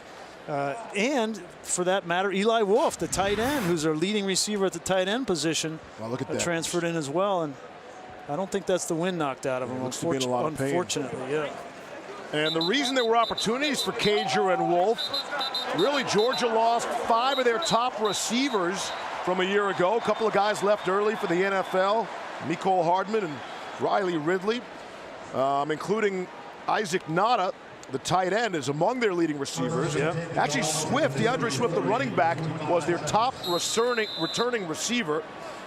Of the wideouts, they had just 13 catches coming back. So that opened up spots for the transfers, the graduate transfers. And that would be a huge loss if they lose Cager. He wasn't moving that left arm at all. 24 seconds left. Here's Fromm. And Pickens went up for it with one arm. Jarvis Ware on the coverage. Yep, there's that one hand, right? We mentioned it earlier. The coaches are on him because all these guys want to be Odell Beckham Jr. and make the catch. Listen, this drives me crazy. Okay, it's becoming a problem in football, and Kirby Smart's telling the same thing. Like, listen, you got 2 hands. You know, God gave you 2 hands. Use both of them to go up and catch the football. And Lawrence Cager does it. Follow him. He's the one that leads this unit. And you're right. It's become such a problem with Perkins that they actually tell him to do push-ups when he doesn't go up with 2 hands. In practice, he's got to do 20 push-ups every time he goes up with a one-handed grab. Even if he makes the catch. And only 20 because they need him for the next series. And there's Pickens. Yeah, there's the one-handed. Yeah. It's an epidemic. It really is. And everybody wants to be on SportsCenter top 10 and make that play. I tell you this, I wouldn't throw the ball his way. Okay, like that will cure it. Okay, if Jake Fromm says, "Listen, kid, I love you. You're high recruit, all these things, but I need you to give me max effort and do things the right way, the details," as Kirby Smart loves to say, and that is go up with 2 hands. And if you do go up with 1, you better make the Odell Beckham Jr. catch and hang on. Here's Fromm loading up. Just too far beyond the outstretched arms of Kearis Jackson. He gave you the full effort there. That was a great route from Jackson and just thrown a little bit too far. Great effort there. Look at his layout, right? Compare that to Cam Scott on the other side. No comparison. Right. I mean, that's how you do it. You give everything and just a little bit too far. 47-yard field goal attempt. Kirby wanted 6. Let's see if he settles for 3 here. Blankenship's on the way. And it just curves in and good. And that'll do it. Zeros on the clock. Blankenship connects. And Georgia will go to the locker room. A 16-0 lead. 16-point lead. But the big thing that the Dog Nation is wondering is, what about Lawrence Cager? Send you back to Matt, Joey, and Jesse. Fellas, take it away. You're watching the SEC on ESPN, presented by Hampton, by Hilton. Welcome you back. Athens, Georgia, Saturday night in the SEC. And the home team, number 6 for now, Georgia, with a 16-0 lead over Missouri. And LSU likely needs an opponent in the SEC championship game upcoming as we hit December. But for now, still November. With Brian Greasy, I'm Steve Levy. And you look at that second quarter, Georgia had just 26 yards of offense. Yeah. And now their top playmaker, the number 1 go-to guy for Jake Fromm, could be out. Yeah, certainly a concern because he is their top playmaker. And really, they haven't had consistent production from the wide receiver position outside of Lawrence Cager. So we'll see if he's able to come back in this football game. It's kind of an odd play he got hurt on. Made a terrific catch down the sideline. We'll check in with Molly, see if she has anything to add on the injury. Georgia doesn't get a whole lot of sympathy from folks around the country, nor would they want it. And the Bulldogs will get the ball first to open up the third quarter. Jake Fromm will start out at the 25-yard line. Here's the play in which Cager was hurt. Well, that's the first couple of catches. That was in the first quarter. You know, he was making plays downfield, and he was going after where this is the last play he got hurt on, and it's tough to tell what happened. He got up, and then he was walking off, and he kind of caught himself and went back down, and he didn't move that left arm a whole lot. You know, that could be anything. He took a hit in the ribs, maybe, but it's hard to speculate. But he's not out there on the field right now. 6 catches, 93 yards for Lawrence Cager in that first half. From the 25, Fromm on the ground to DeAndre Swift. On first down, he's got first down yardage and running away from people on the Missouri side of the field, and he spins down to the 26. It's a gain of 47 on the first play from scrimmage. Look at this cut, 2 cuts. First one right here on the inside, and then another one, a shallow cut on Gillespie, the safety. And that is the talent from DeAndre Swift. And you know Kirby Smart was in that locker room. He said it to Molly on the way in. We got to run the football. And on the first play in the second half, that's exactly what they do. Especially now with the injury to Cager, more emphasis on the run game. On first down and 10, it's Swift again. Why not? Here's Molly McGrath. Well, Steve, Georgia wide receiver Lawrence Cager's left shoulder was hanging by his side when he left the field at halftime, and that is the same shoulder that he separated earlier this season. I'm told that he is out for the rest of the game with a left shoulder injury. He has not returned to the field, and also Georgia's starting center Trey Hill also out with a left ankle injury. 2 big-time players on this Georgia offense. Yeah, that is not a good sign for Kirby Smart. And Cager, if you go back and look, he did come down on the ground on that left shoulder. Second down and 6. Here's Harrion. He's taken for a loss. Nick Bolton, the top tackler in the SEC, for a 2-yard loss. Back and take one last look at Cager when he comes down. Watch his left shoulder when he comes down on the sideline right there. It wasn't a whole lot, but after you've injured that shoulder already this season, it doesn't take a whole lot to re-aggravate that. And we wondered all week, Jake Fromm and the trusting of his receivers. There's Cager and who's behind him, and now someone will have to emerge. Someone that Fromm feels comfortable throwing to in a big spot. Like right here, 3rd down and 8. At the 26 of Mizzou. Fromm, left end zone. Looking for Pickens. Jarvis Ware on the coverage. There are no flags. Boy, you see the speed of George Pickens. He runs right by Ware, but Ware doesn't give up, gets back in there, just gets a hand up. There is no face guarding. Does a great job of recovering from Jarvis Ware. Here's Blankenship. 43-yard attempt. He made all 9 points in the second quarter on his 3 field goals. 3-time Groza semifinalist. Rodrigo Blankenship, and no good. Missed it to the left.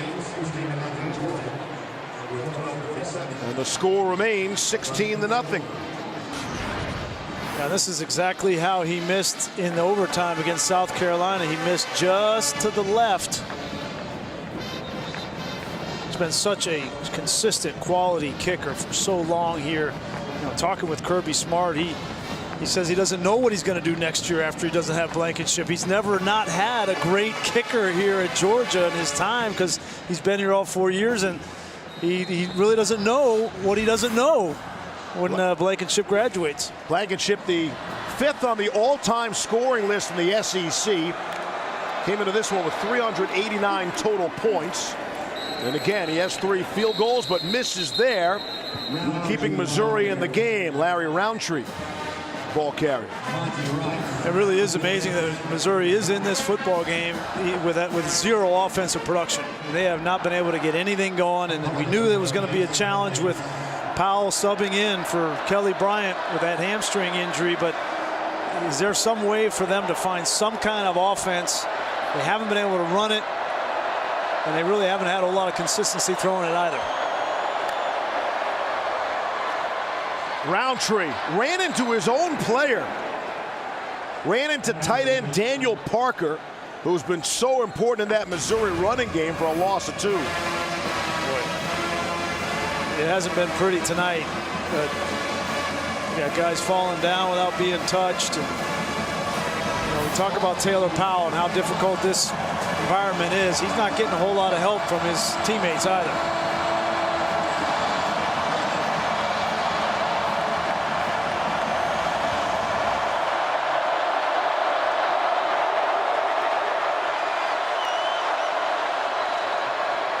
Georgia rushing just 4.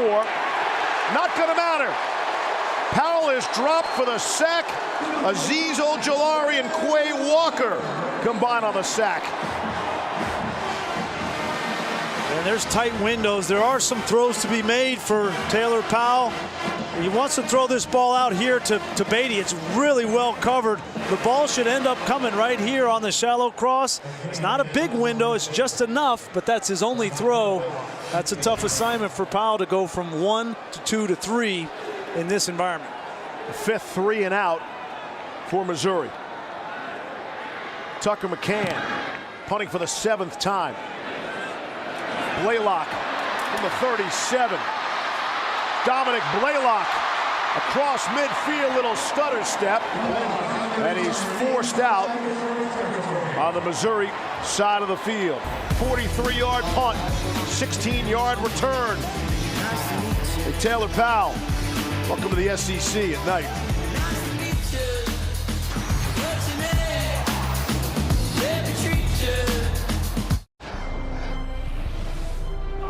You're watching Veterans Week coverage on ESPN, brought to you by USAA.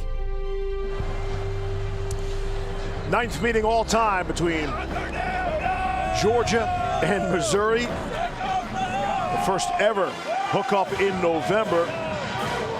Georgia leads 7-1. They met first in 1960, the Orange Bowl, and the Bulldogs won that game 14-0. Again, we salute all our veterans all week and weekend long, and probably should do it all year long, each and every day. DeAndre Swift trying to turn the corner. Gain of 3, Jarvis Ware, the tackle. I think we're going to see a lot of Swift this half. Yeah, right. Todd, I've been impressed with Jarvis Ware.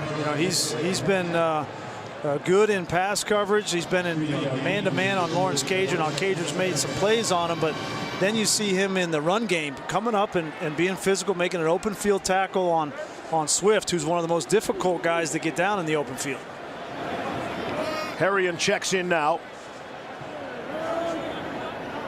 2nd down and 7 at the 44 of the Tigers.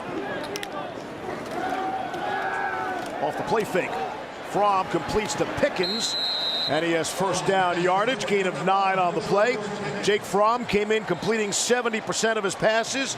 That improves to 79% off play action right there. And right there, as I give a compliment to Ware, he's beaten in I wasn't going to say it. but you could see, like, he's really worried about the speed of George Pickens. Like, he was much too far off on Pickens, and I think it was because of the way that Pickens ran by him on that previous drive, almost gave up the touchdown. That's Tyler Simmons, top of your screen. Robertson They're going to give it to him. Demetrius Robinson. Leaping over a teammate. Crashes down at the 19. Demetrius Robertson. He hopped over Charlie Werner for a gain of 16. Really nice effort from Warner. You see him come from the opposite side. He just gets a little piece of Josh Bledsoe there. Gets another 8 or 10 yards for Robertson. Running the ball. That's exactly what Kirby Smart wanted to do here in the second half. It's been swift. One pass to George Perkins on this drive, and then the run to Robertson. See Jake Fromm. A lot of people think that he's just checking in the pass game, but he's also checking in the run game. From under center, here's Harrion. The hard run there. Tyree Gillespie. Ronell Perkins, gain of 6. Which is not easy to do from a quarterback position. You know, you're always thinking about protections and pass routes and defenses and coverages. And not a lot of quarterbacks take the time to learn the run game, but Jake Fromm has, and it's helped this team. As you see, that's Christian Holmes, the corner, down on the field. Georgia fans, the Boy Scouts of America are coming through the 100 and 200 levels. ESPN College Football, brought to you by Audi and IHOP. Pancakes, pancakes, pancakes. Legendary Vince Dooley, the head coach at Georgia for some 25 seasons, won 6 SEC titles in the 1980 National Championship. His son Derek is on the other side of things, the offensive coordinator from Missouri. Then the grandson, JT Dooley, is on the Georgia staff, was a wide receiver on the team last year. Got injured, maybe wants to get in the family business. That's pretty cool. You know, we were talking with Derek about JT. Unfortunately, he had back surgery this summer, and he's had to kind of hang up the cleats. He was a receiver for Georgia last year, but I think he might have a future here coaching. Here's James Cook, the ball carrier. I do know this: at 87, Vince Dooley's not slowing down Very at active. all. Yard work every day. Meet and greets, writing books. There's JT. He signals in some of the offensive plays, so he's working. So that's pretty cool. 3 generations right here tonight. But he said he couldn't talk to Dad this week. That was the deal. Yeah, that's a rule. No texting. All right, Derek says we go dark starting on Sunday of the week we're about to play each other. And so they hadn't embraced. I'm not sure they spoke. We saw the still picture. Maybe they didn't speak. They just shook hands. Maybe a hug. And they'll talk afterwards. No doubt who Grandpa's rooting for tonight. Derek is on his own. 3rd down and 2. Fromm, end zone, knocked away. Trying to go to Eli Wolf. Tyree Gillespie broke it up. That might have been the first time Wolf's been targeted all night. Yeah, he was wide open. Great play design. It's just underthrown. Here he is right here. He's going to come out. But watch Jake Fromm. The thing that worries me about Jake Fromm, look, this is wide open, right? But look at his feet. He doesn't drive through with his feet on this throw, and that's why it's short. If there's one thing that I see with Jake Fromm that he can get better at, it is really working on his lower body and driving through throws. He missed that one. And he knows. He knows. 29-yard field goal attempt for Rodrigo Blankenship. Missed the last one and cut that one pretty close.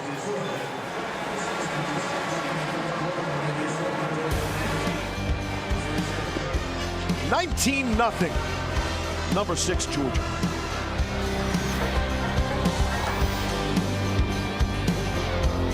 Field goals in the game. He's got 4 tonight. He is a finalist for the William V. Campbell Trophy presented by Mazda. That's also known as the Academic Heisman Trophy, recognizing the best football scholar athlete for their combined academic success, football performance, and leadership. You know, he graduated cum laude last December with a 3.71 GPA in digital journalism. Wow. He's going to be your boss pretty soon. They didn't have digital journalism back in the day. It was strictly journalism. And I am reminded by my SportsCenter pal John Anderson, Missouri has one of the fine journalism departments in all of the land. That's one of my favorite awards of the year. Everybody talks about the Heisman. I just love that one, right? Because it combines everything about being a student athlete, and Rodrigo Blankenship has done it as good as anyone. Hashtag respect the specs. Yeah, my son wears glasses, right? And I want him, one of my kids. I want him to see, guys like Rodrigo Blankenship that do it the right way on and off the field. Hey, he makes that look cool, huh? He's got no problem walking around. Pretty cool name, too. Rodrigo Blankenship, 98 in your program, number 1 in your heart. The Georgia record, by the way, for field goals made in the game 6. Billy Bennett in 2001. We'll see if Rodrigo has a crack at that tonight. And Kirby Smart's not happy with that. The red zone offense. Here's Powell in some trouble. Escaped and now taken down. It's Nolan Smith. The sack, loss of 9 on the play. Smith among the top high school recruits in the country a year ago coming to Georgia. Well, they're just trying to run a rollout to protect Powell from this rush. But you can see the inexperience, right? When you have a rollout to one side, you never, ever retrace and go back the other way because you're not blocked on that side. And there's nothing that Powell can do. It's an easy sack. 2nd and 19. Again, no Kelly Bryant. The hamstring injury did not heal during the week. Throw and catch to Jonathan Nance. Good lick out of bounds by Richard LeCount. Gain of 20 on the play. Mentioned Nolan Smith. And that gets into Georgia and their recruiting. Things have been just fine and dandy in that department since Kirby Smith came along. Kirby Smart, I beg your pardon. Yeah, well, Smith was the number 2 overall recruit behind Kayvon Thibodeau out in Oregon. You can play with those numbers, all right? Georgia has him as he was the number 1 overall recruit. But the bottom line, you see the last 3 years, they've been top 3 recruiting, and a lot of that has been on the offensive and defensive lines. And that's been, I think, the biggest difference for Kirby Smart. He said we're similar from a skills standpoint. Beatty trying to cut back, forget about it. Runs into big 99 Jordan Davis, maybe the biggest man on the field at 6'6". They list him at 330. We think he's closer to 350. Maybe 360. And you can't move the guy. I mean, he's fun to watch. He really is. He's your classic 3-4 nose tackle, middle of the defense. And you see double teams where he literally just stands right there and doesn't move an inch. 3rd down and 5. Mizzou just 1 of 8 on 3rd down conversion attempts. And that one is dropped. Okui-Boonham couldn't come up with that one. Tyreek Stevenson on the coverage. Looked like a pretty good ball from Powell there. Yeah, it could have been out on the sideline. Okui-Boonham's expecting it to be on the sideline. It's a little bit inside.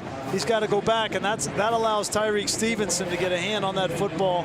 But again, they have the matchup they wanted. Their best player, Okui-Boonham, on a true freshman Stevenson, and a more accurate ball might have got a 1st down. Here's McCann. Nice punt. Drives Blaylock back to the 14. And he'll be taken down by a host of bodies. It's a 46-yard punt from Tucker McCann. See the big fella. Kirby Smart said of Davis, if I ran as much as him, my wife would be happy because I'd be skinny. That's what he said. Matt Berry with your AT&T best performance, checking in on Oklahoma and Iowa State. Jalen Hurts to CeeDee Lamb, and CeeDee does the rest, 63 yards. It was his 31st reception for a touchdown, 2nd most in Oklahoma history. Right now, Boomer up 28-14 over Iowa State. Levy? Barry, just a reminder, there are a lot of really good one-loss teams now around the country. Well, a lot of really good one-loss teams. How about there were 6 two-loss teams ahead of Minnesota in the first rankings? That's going to change fast. I mean, Tuesday night will be fascinating, right? Yeah. Tuesday night you'll get a real feel, I think. And you have to have a jumping-off point, and we got that last last Tuesday night with Clemson on the outside, looking in at number 5. Knowing the top 4 are, well, we're going to knock each other off today, and we'll meet in a couple of weeks as well. So, how about Baylor and Minnesota, both undefeated? Who would have guessed that after 9 weeks? Game date to Baylor next week. How about that in a Waco visit? DeAndre Swift. Oh, he's already eaten. He's not waiting until after the game. What's he eating there, Levy? Swedish fish, of course. Oh. One for me, one for you. One for me. Look at the steam coming off the big fella. Forget turnover chains. Just get some Swedish fish for the big man. Georgia's been able to convert on 3rd down to start, but since they started 5 of 6, they failed to convert in their last 7.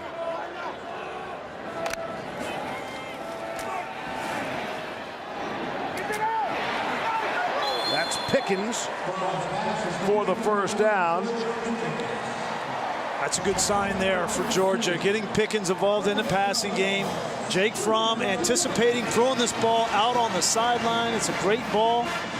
He's got to develop. Listen, we don't know how seriously injured Cager is. So Jake Fromm, the rest of this game, if I'm him, I'm using this opportunity to work with these young receivers, give them some opportunities to show that I can trust you. We were talking with him yesterday. He said, you know, there's some of them I can trust and some I'm working with. So use this opportunity. And no time to wait. They go to Auburn next week. And no sympathy for Georgia anywhere. Here's Harrion. Bowling his way forward, getting a push from his friends. And forward progress will give him the 1st down. Gain of 11 on the play.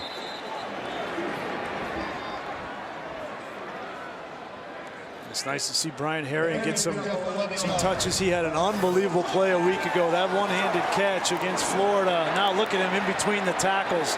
They love his ability to catch out of the backfield, and if he can add this physical style of running in between the tackles and take some heat off of DeAndre Swift, that's a real asset.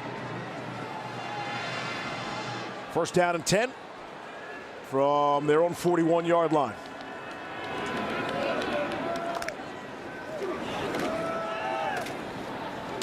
Harrion, the ball carrier, the ball popped out. They're going to say he was down. Certainly looked like he was down. Yeah, knees down, then the ball comes out. It looked like the left knee was down. The right knee was on top of somebody else.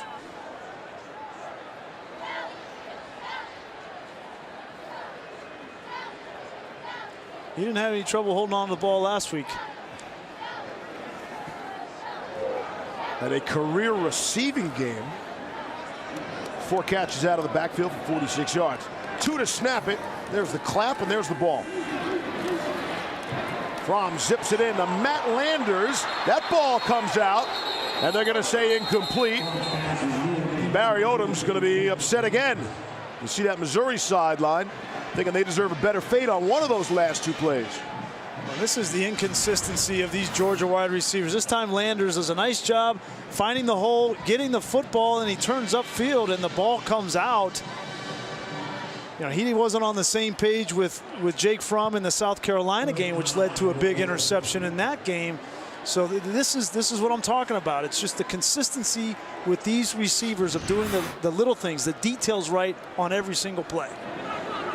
3rd down and 9. A bit of a low snap. Swift picks up the linebacker. And Fromm tried to squeeze it in there. And it is Kearis Jackson for the 1st down. Took it off the grass. 14 yards for the 1st. This is really interesting because we're watching Jake Fromm pick a couple of these receivers, right? Watch Jake Fromm here now, okay? He's going to take 1 hitch. He's going to take 2 hitches, and he's waiting to confirm how Jackson is going to come out of his break. You see that? He just had to wait one more second. He wasn't confident until he saw him come out of his break, but he gave him a chance, and Jackson came up with a 1st down. It's really interesting to watch Jake Fromm kind of pick and choose. Who am I going to throw this ball to? Who am I going to trust? The catch is under further review. caught that off his face mask. They're going to take a look at that. So look, while they look at it, I don't want to be Debbie Downer here, Grease, and I know Georgia's up 19-0. The Bulldogs played very well tonight. Well, I think that Missouri is a good defense. Okay, Georgia's played great defensively. Now they've lost their center and they've lost their number one pass catcher. Yep. So no, they haven't been flawless by any stretch, but they haven't been flawless all year on offense. They've been growing, and I think they need to continue to grow. I think when Kirby Smart said, look, we need to run the ball better at halftime, they've come out and they've run it better with Swift in the second half. So, but this is not like next week is going to be a different animal. Okay, they get to the SEC championship game. Right. That's going to be a different animal. But that's my point. They can't play this way against Auburn and hope to be successful. So, but it is the growing maturation process that we're seeing now with Cager down. You're right. Further review. Fromm's got to find some other people. First down. And Fromm is starting to pick his spots with different receivers. Well, and that will go as a catch off his face mask. They're going to be in every game, I think, because of their defense and their ability to run the ball behind a big offensive line with Swift. And they have probably the most experienced and smartest quarterback in college football. So those are the things they got going for them. The downside is, the maturation in the skill positions, particularly wide receiver. Coming up on the final half minute. See Georgia's offense well below their season average with still a quarter to play. Here is Swift. Out to the 40-yard line. Pickup of 3 on the play, and that could very well be the last play of the third quarter. Georgia rushed for just 42 yards in the first half and have about 97 yards rushing this quarter. 3 in the books. On a sold-out Saturday night in Athens, Georgia. And the home team would appear to be in command, up 19-0, and with the football driving.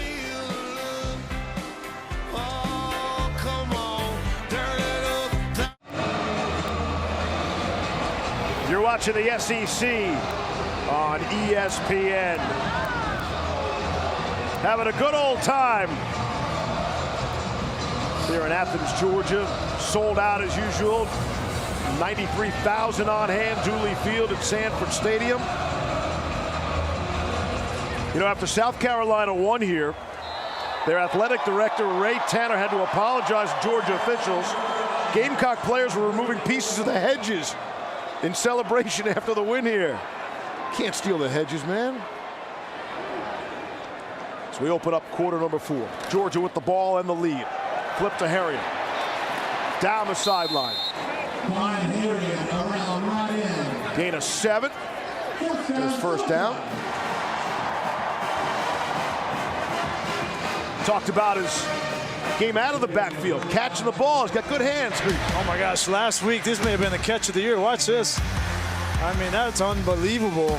And you see Kirby Smart right there in the visor. He's jumping up in the air. I asked him, I said, what'd you think? He says, it's the most unbelievable catch I've ever seen. And he is a guy that they feature on third down situations, and I think can be a target and an asset for them in the passing game, especially if Cager's going to be out for a significant period. And he comes from good stock. He is the godson of the late Steve McNair. Great hands out of the backfield. Looks like they're reviewing the spot on this last play. See if you got the first down marker, line to gain. See Big Ben Cleveland out there, 74. Yeah. Yeah, that ball, it's where the ball is, remember? It definitely looks like when he stepped out, that ball may have been, because it's in his right hand right there. I think that's a good review there. I think it's a little bit short. One side of the field, the down marker says first down, and the other side of the field, it says third down. That's a great look right there, Schwabi. Yeah, I think that ball should be closer to the 35-yard line. Right now, they've got it spotted just outside the 33.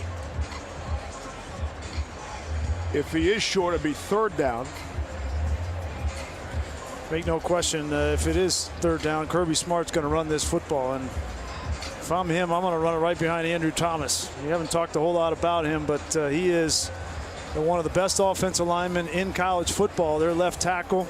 And just this week, he was named a finalist for the Outland Trophy Award. And I wouldn't be shocked if he wins it. Got a chance to visit with him yesterday. Fine young man. After further review, the ruling is the runner was out of bounds with the ball at the 34.5-yard line, a half-yard short of the line to gain. It'll be 3.5-yard line.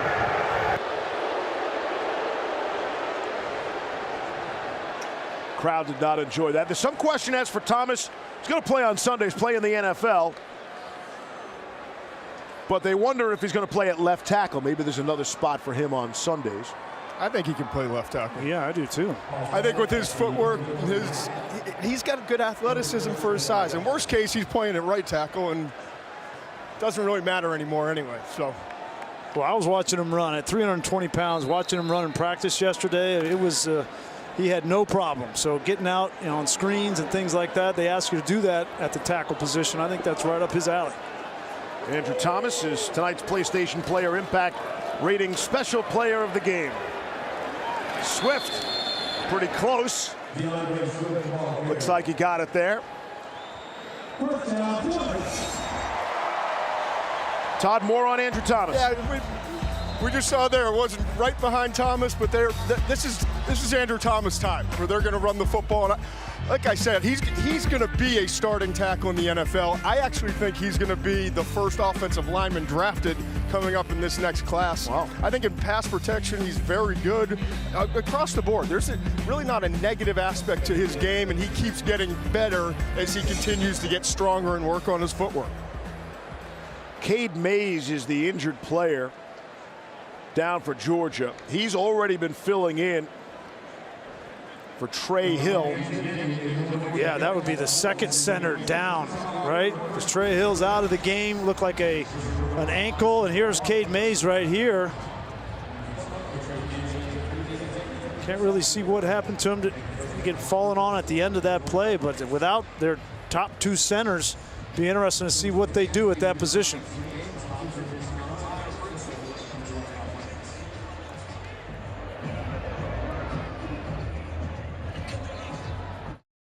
Bit of a high snap, and from the throw, end zone, you can see the official had problems getting his flag out.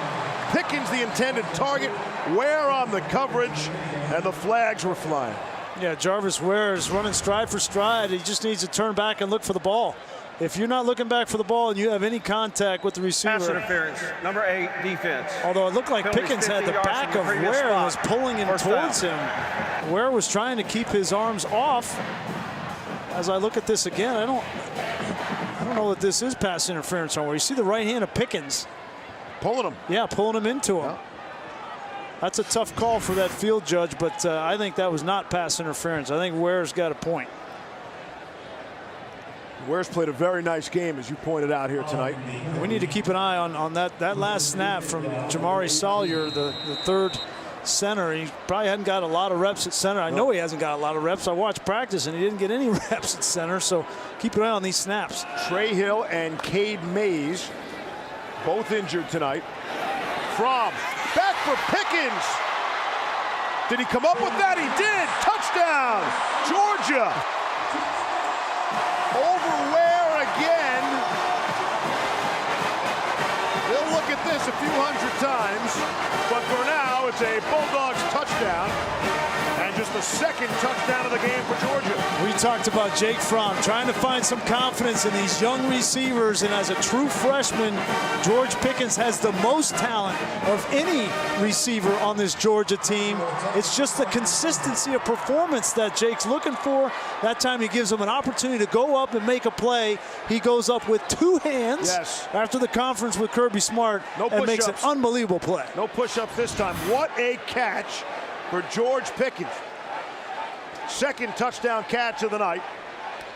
Georgia will go for 2. Attempt to make it 27-0. And it's James Cook out of the backfield for the score.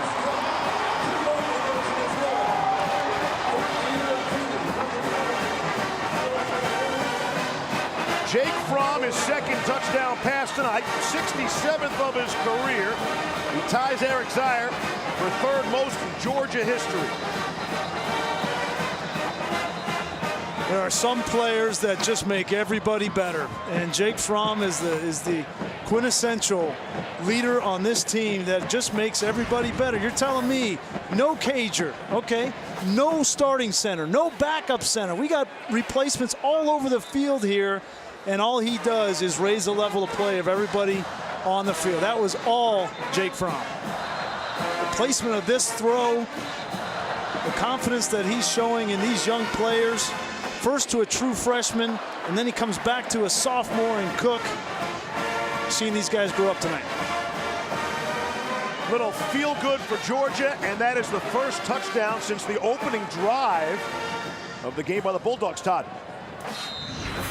It's fun to watch him. You know, this is one of those games, like as a pitcher, when you just don't have your stuff and it's not going well, it's ugly, but you got to win ugly. And he's just been grinding the sideline the whole game. He's been working on all these young guys, and you could just see his leadership down here. That's a great example, the baseball example. Starting pitcher doesn't have his best stuff and keep grinding through. But he wants to go the distance. Number 24, Here's Matt Barry. with the coverage for the Dogs.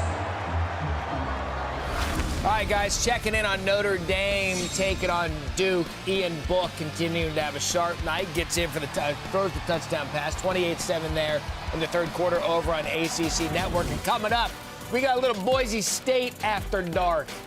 10:20, the kickoff right here on ESPN. Hosting Wyoming, that and more still to come this evening. Dave? Football on the blue tonight. Here on the green between the hedges, 27-0. Georgia.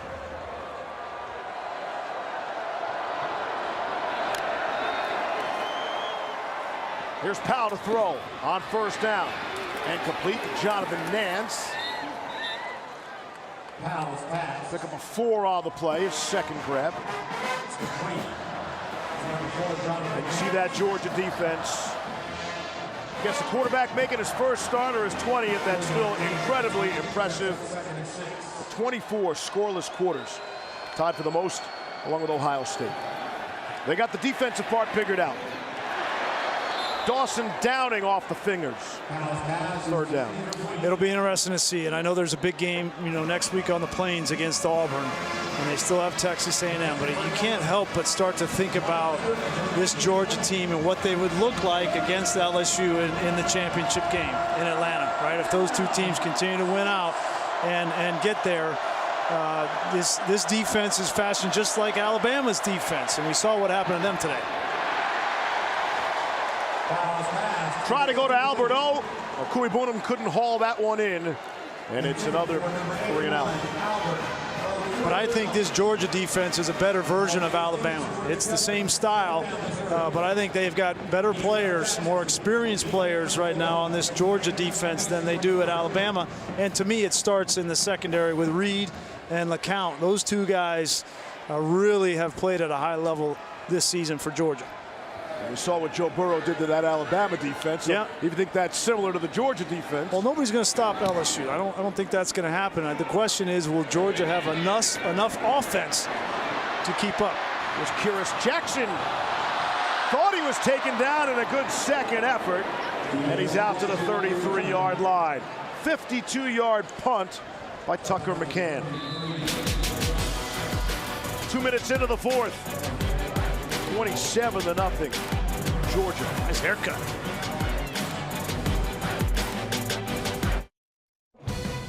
ESPN College Football is presented by Hampton by Hilton. College football stays here. Book now at Hampton.com. And in part by Arby's. Arby's, we have the meats. Look, so it's not the black hole in Oakland. To get the idea. The Spike Squad here in Athens, created in 2010 to create insane amounts of school spirit. They expect some 35, 40 members.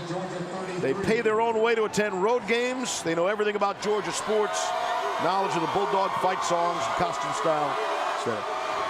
Taco Bell, celebrating student sections and passionate fans like these by awarding the Liv Moss Student Section of the Year.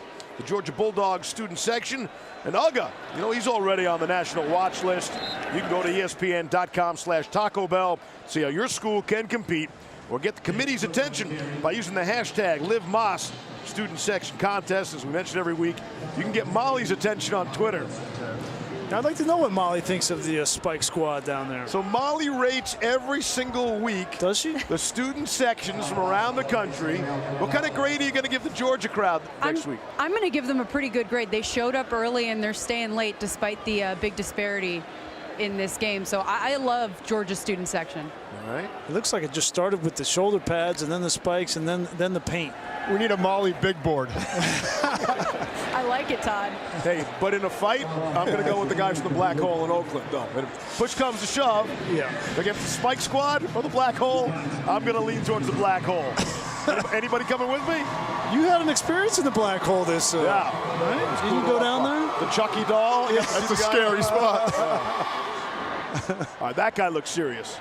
It's like sort of a Georgia Captain America thing going on there. What about the red visor? That just doesn't seem to fit in there. No.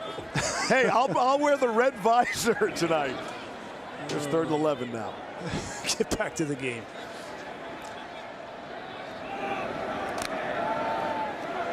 There's some pressure coming from Missouri.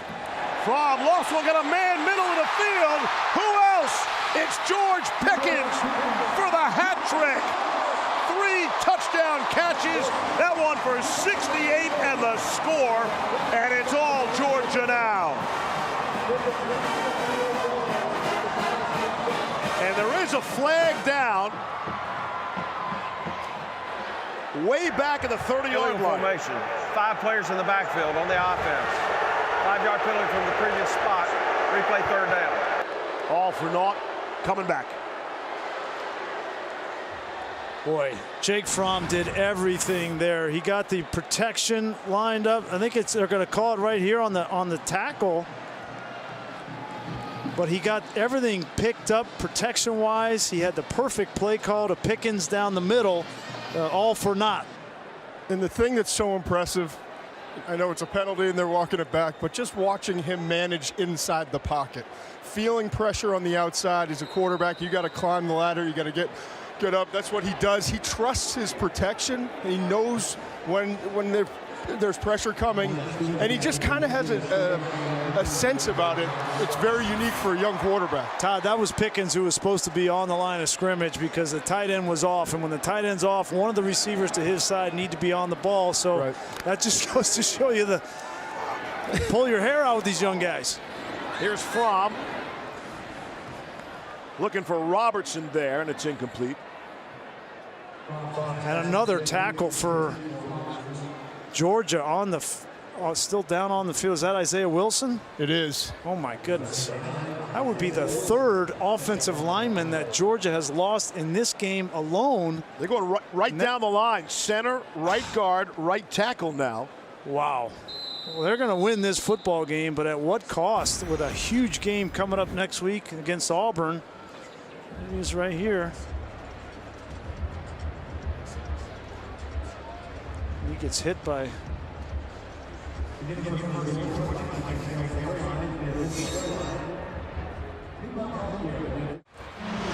Hey, this game can't end soon enough for Georgia.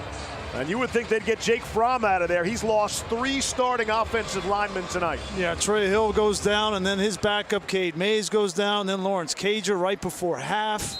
Hurts that shoulder again. So, like we said, this is going to could be a costly victory for Georgia. But they're really fortunate that they've got a lot of depth on that offensive line. You got 2 of those offensive linemen, Cleveland and Salyer, standing in front of Camarda, the punter. And the pressure comes. It might have been some contact. Camarda went down like a spinning top as the ball bounces out of bounds. There are a couple of flags. Out of bounds around the 20.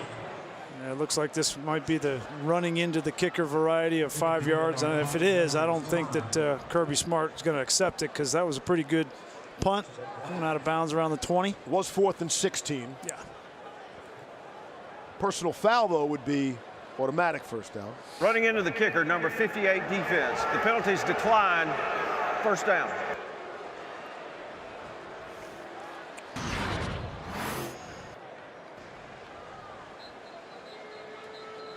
It goes as a 53-yard punt, but we're watching for the contact.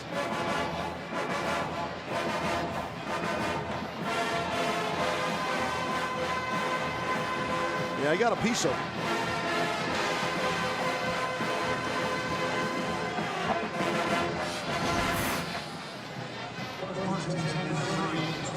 Missouri has 10 possessions, 6 of them 3-and-outs.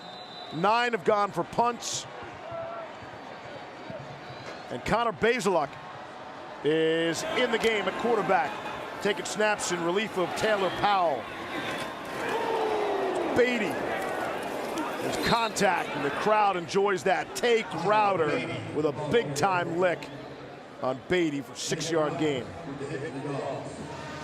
Connor Bazelak is a true freshman from Dayton, Ohio, and one of the great compliments from the coaching staff says he's got the best arm on the roster. Can make every throw.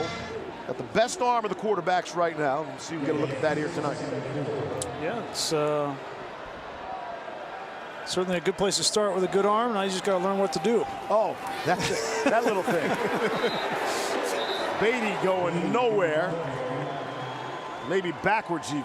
Yeah, and if I'm Barry Odom, I'm taking Beatty out of this game. I mean, he's one of your top playmakers. He and Albert Okuibunam, and you don't want to lose either one of those guys. And you might lose this battle, but you don't want to lose them for the war either. And along those lines, Grease, I get the sense that Kelly Bryant was pretty close to going, but they didn't want to risk him for the rest of the way.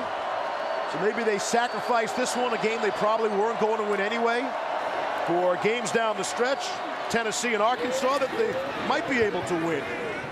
Well, I talked to Barry Odom before the game, and he, of course, didn't say that. He's a competitor just like everyone, but he said multiple times that he just had to talk his quarterback out of it, basically. He's like, I have a medical staff, and they said he's not ready to go, and I've got to trust him. But boy, Kelly Bryant really wanted to play and was begging me to be on this field. But it's the right thing for the young man, and it's the right thing for our program for the rest of the year. We just don't want to lose him for the rest of the season. Yeah. Taylor Powell was 10 of 22, 84 yards, and threw the 1 interception early. He wasn't going to be the difference, right, in this game. There was nothing Kelly Bryant was going to do that's going to make a difference tonight. So I agree with Barry Odom. Keep him for the next 3 games.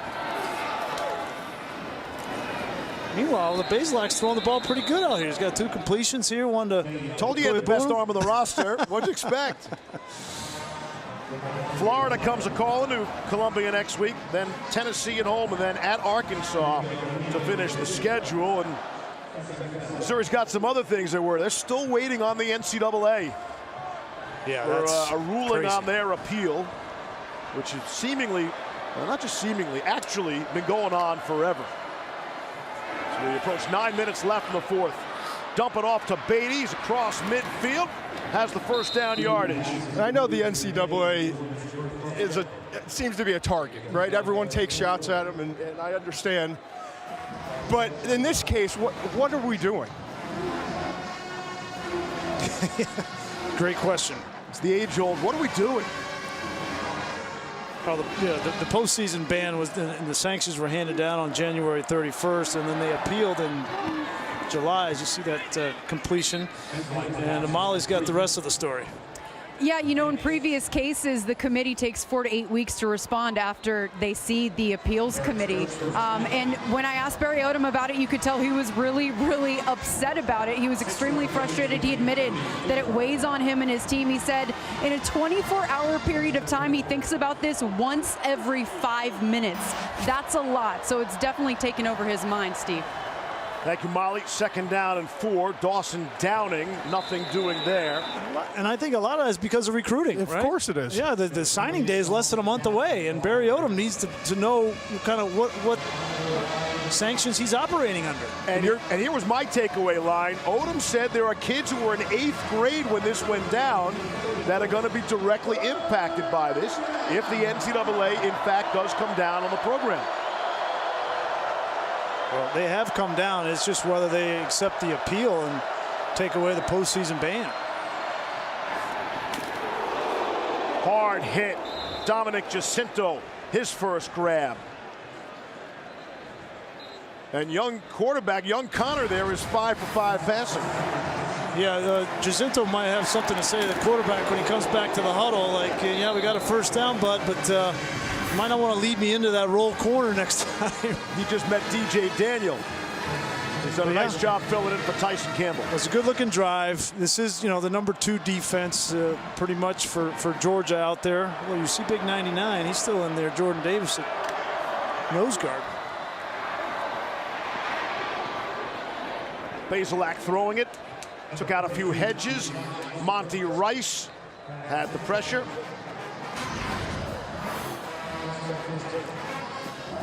Just got introduced to Monty Rice.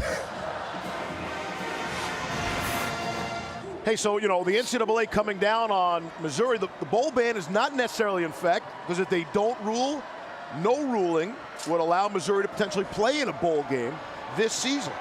Well, there's going to be a ruling. Like, it's any day now. It should have been a long time ago. It'll be before the bowl season. They expected it a month ago. Here's the 11th play of the drive coming up. Down the sideline, Jalen Knox targeted for the first time tonight, I believe. DJ Daniel, the coverage for Georgia. So that's 7 to go. That's an example of a young quarterback right there, reading the receiver, right? When he's not beyond the corner, you need to throw it on the back shoulder. And so right when he gets to this position right here, you got to say, okay, well, I got to throw it on the back shoulder and not down the field. And that's just experience. And there's no way to get that timing down without actually having the reps. So this is good for Bazelak to get some live game reps in this situation.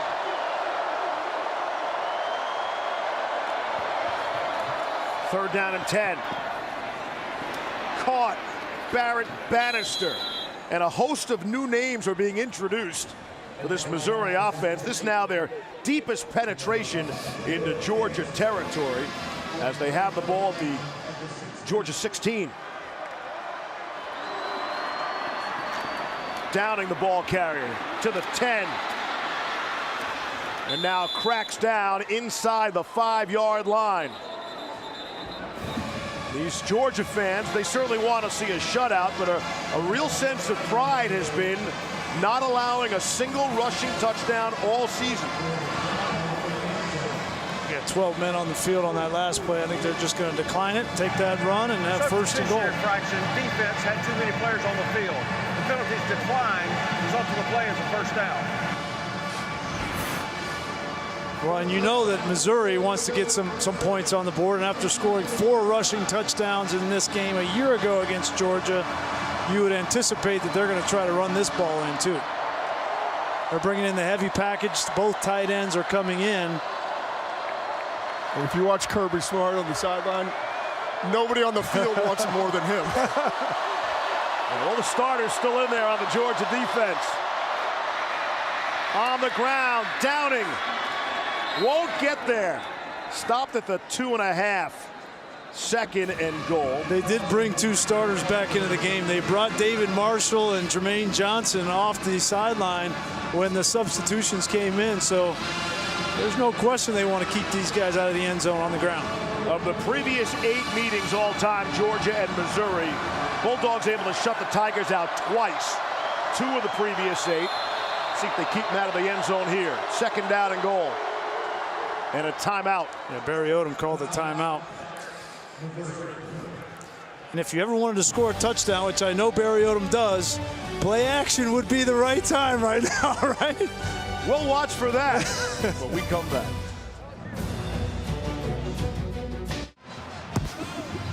Back in Athens, take a look at our Buick Drive recap. Missouri on the move here. Yeah, young true freshman Connor Bazelak with a couple of good throws, conversions on third down. That one to Barrett Bannister, and now they are knocking on the door here. Can they punch it in and end the streak of no rushing touchdowns on Georgia's defense? They got the big back in there, Dawson Downing at 225 pounds. So you're calling for play action here, huh? I'd play action to Okuebunam. Second and goal. Again, Georgia has yet to allow a rushing touchdown all season. Hand it off. Dawson Downing, not going to be this time either. Monty Rice for a loss.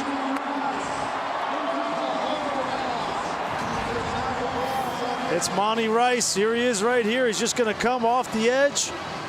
Tim Lanning, their defensive coordinator, deciding to bring pressure, and that not only does that keep him out of the end zone, but now it puts them in a situation where they almost have to throw the football to get it in on 3rd down from the 5. Might be the loudest this crowd's been all night. They want the shutout. 3rd and goal from the 5 to throw for it. Back of the end zone, off the fingertips of Jonathan Nance. And into some hedges. And it's 4th down. That's a good throw from Bazelak. He gave him a chance.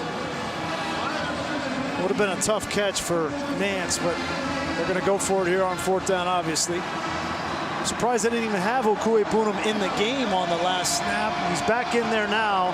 They've got 3 wide receivers to one side of the field, and Okuegbunam is by himself at the top of the screen up here. Man, this shutout's important to Georgia. You can tell. Up 27-0. 4th and goal from the 5. Bazelak to throw for it. One-handed, and Jacinto can't come up with it.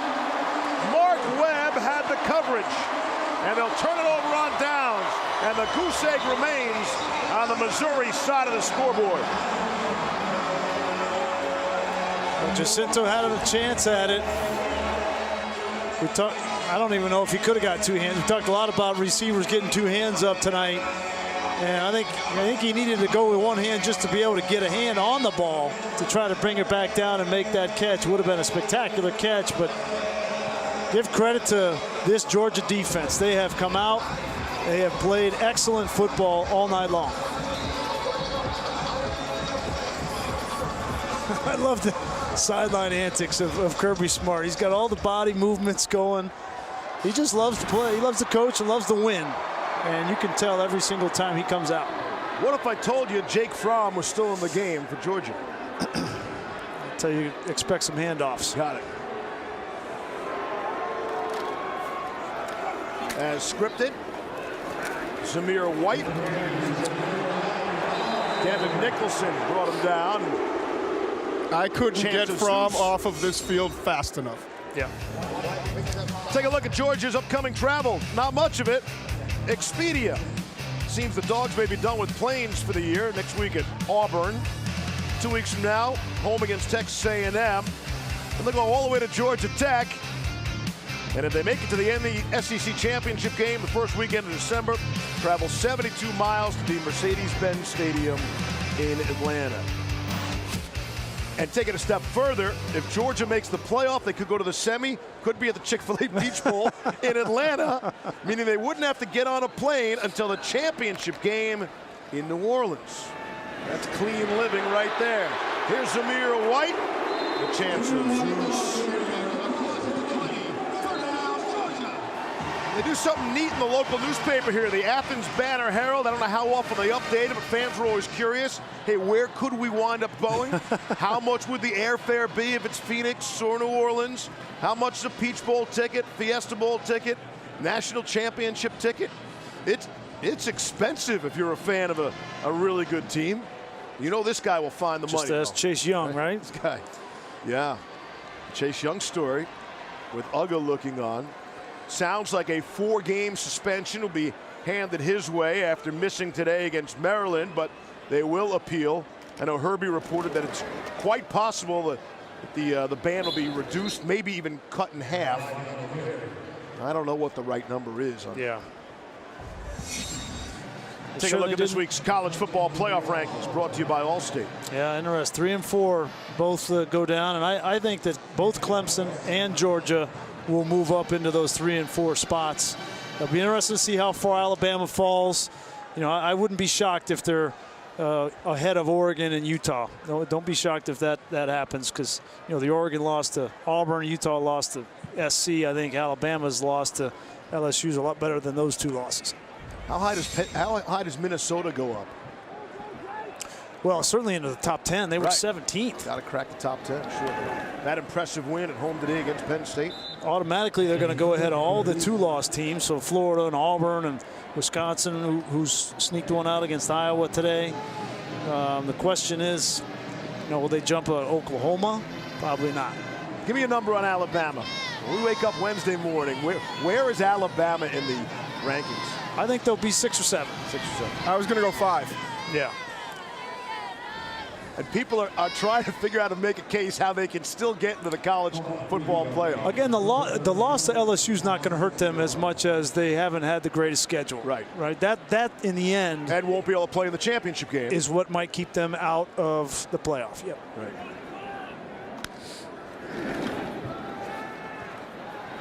James Cook. That's Dalvin Cook's kid brother. Dalvin Cook having an impressive season. This season, for every field goal and extra point made by participating universities, All-State will make a contribution to the university's general scholarship fund. We thank you for that, All-State. Some people have Dalvin Cook in the MVP conversation. The Vikings having a great year. Ahead of Christian McCaffrey? I'm just saying he's in the conversation. There are a lot of players in the conversation. That's why they call it a conversation. As we hit the final minute, wrapping up our conversation.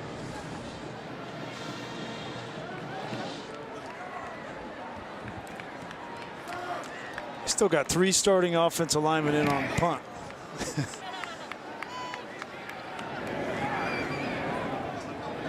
That'll take a Georgia bounce. That's kind of how the night has gone for Mizzou. Ball down at the 22-yard line. Tonight, after Wyoming and Boise State, stay tuned to Sports Center. My close personal friends Kenny Mayne and Zubin Mehenti. They'll have post-game coverage of Alabama LSU and a dive into the James Harden-Russell Westbrook partnership at Sports Center after football here on ESPN. I'm glad they opened up the window there for Uga, because it was getting a little foggy and steamy in there. Needed a I wouldn't mind crawling in. Needed a windshield wiper. How are the temperatures down on the field, Todd? Warm. That wouldn't be the first time Todd was in the doghouse. Oh, very good. Ooh. Sup, Low? What are you referring to? 20 seconds left. Good throw and a catch. Barrett Bannister on the receiving end, gain of 8. Final 12 seconds of the game. The 9 meetings all time between Georgia and Missouri. This will be the 3rd time the Tigers have been blanked. One last hard hit to send Missouri packing. Georgia was not at their best in the first half. Came on in the second half. Lost some key players to injury.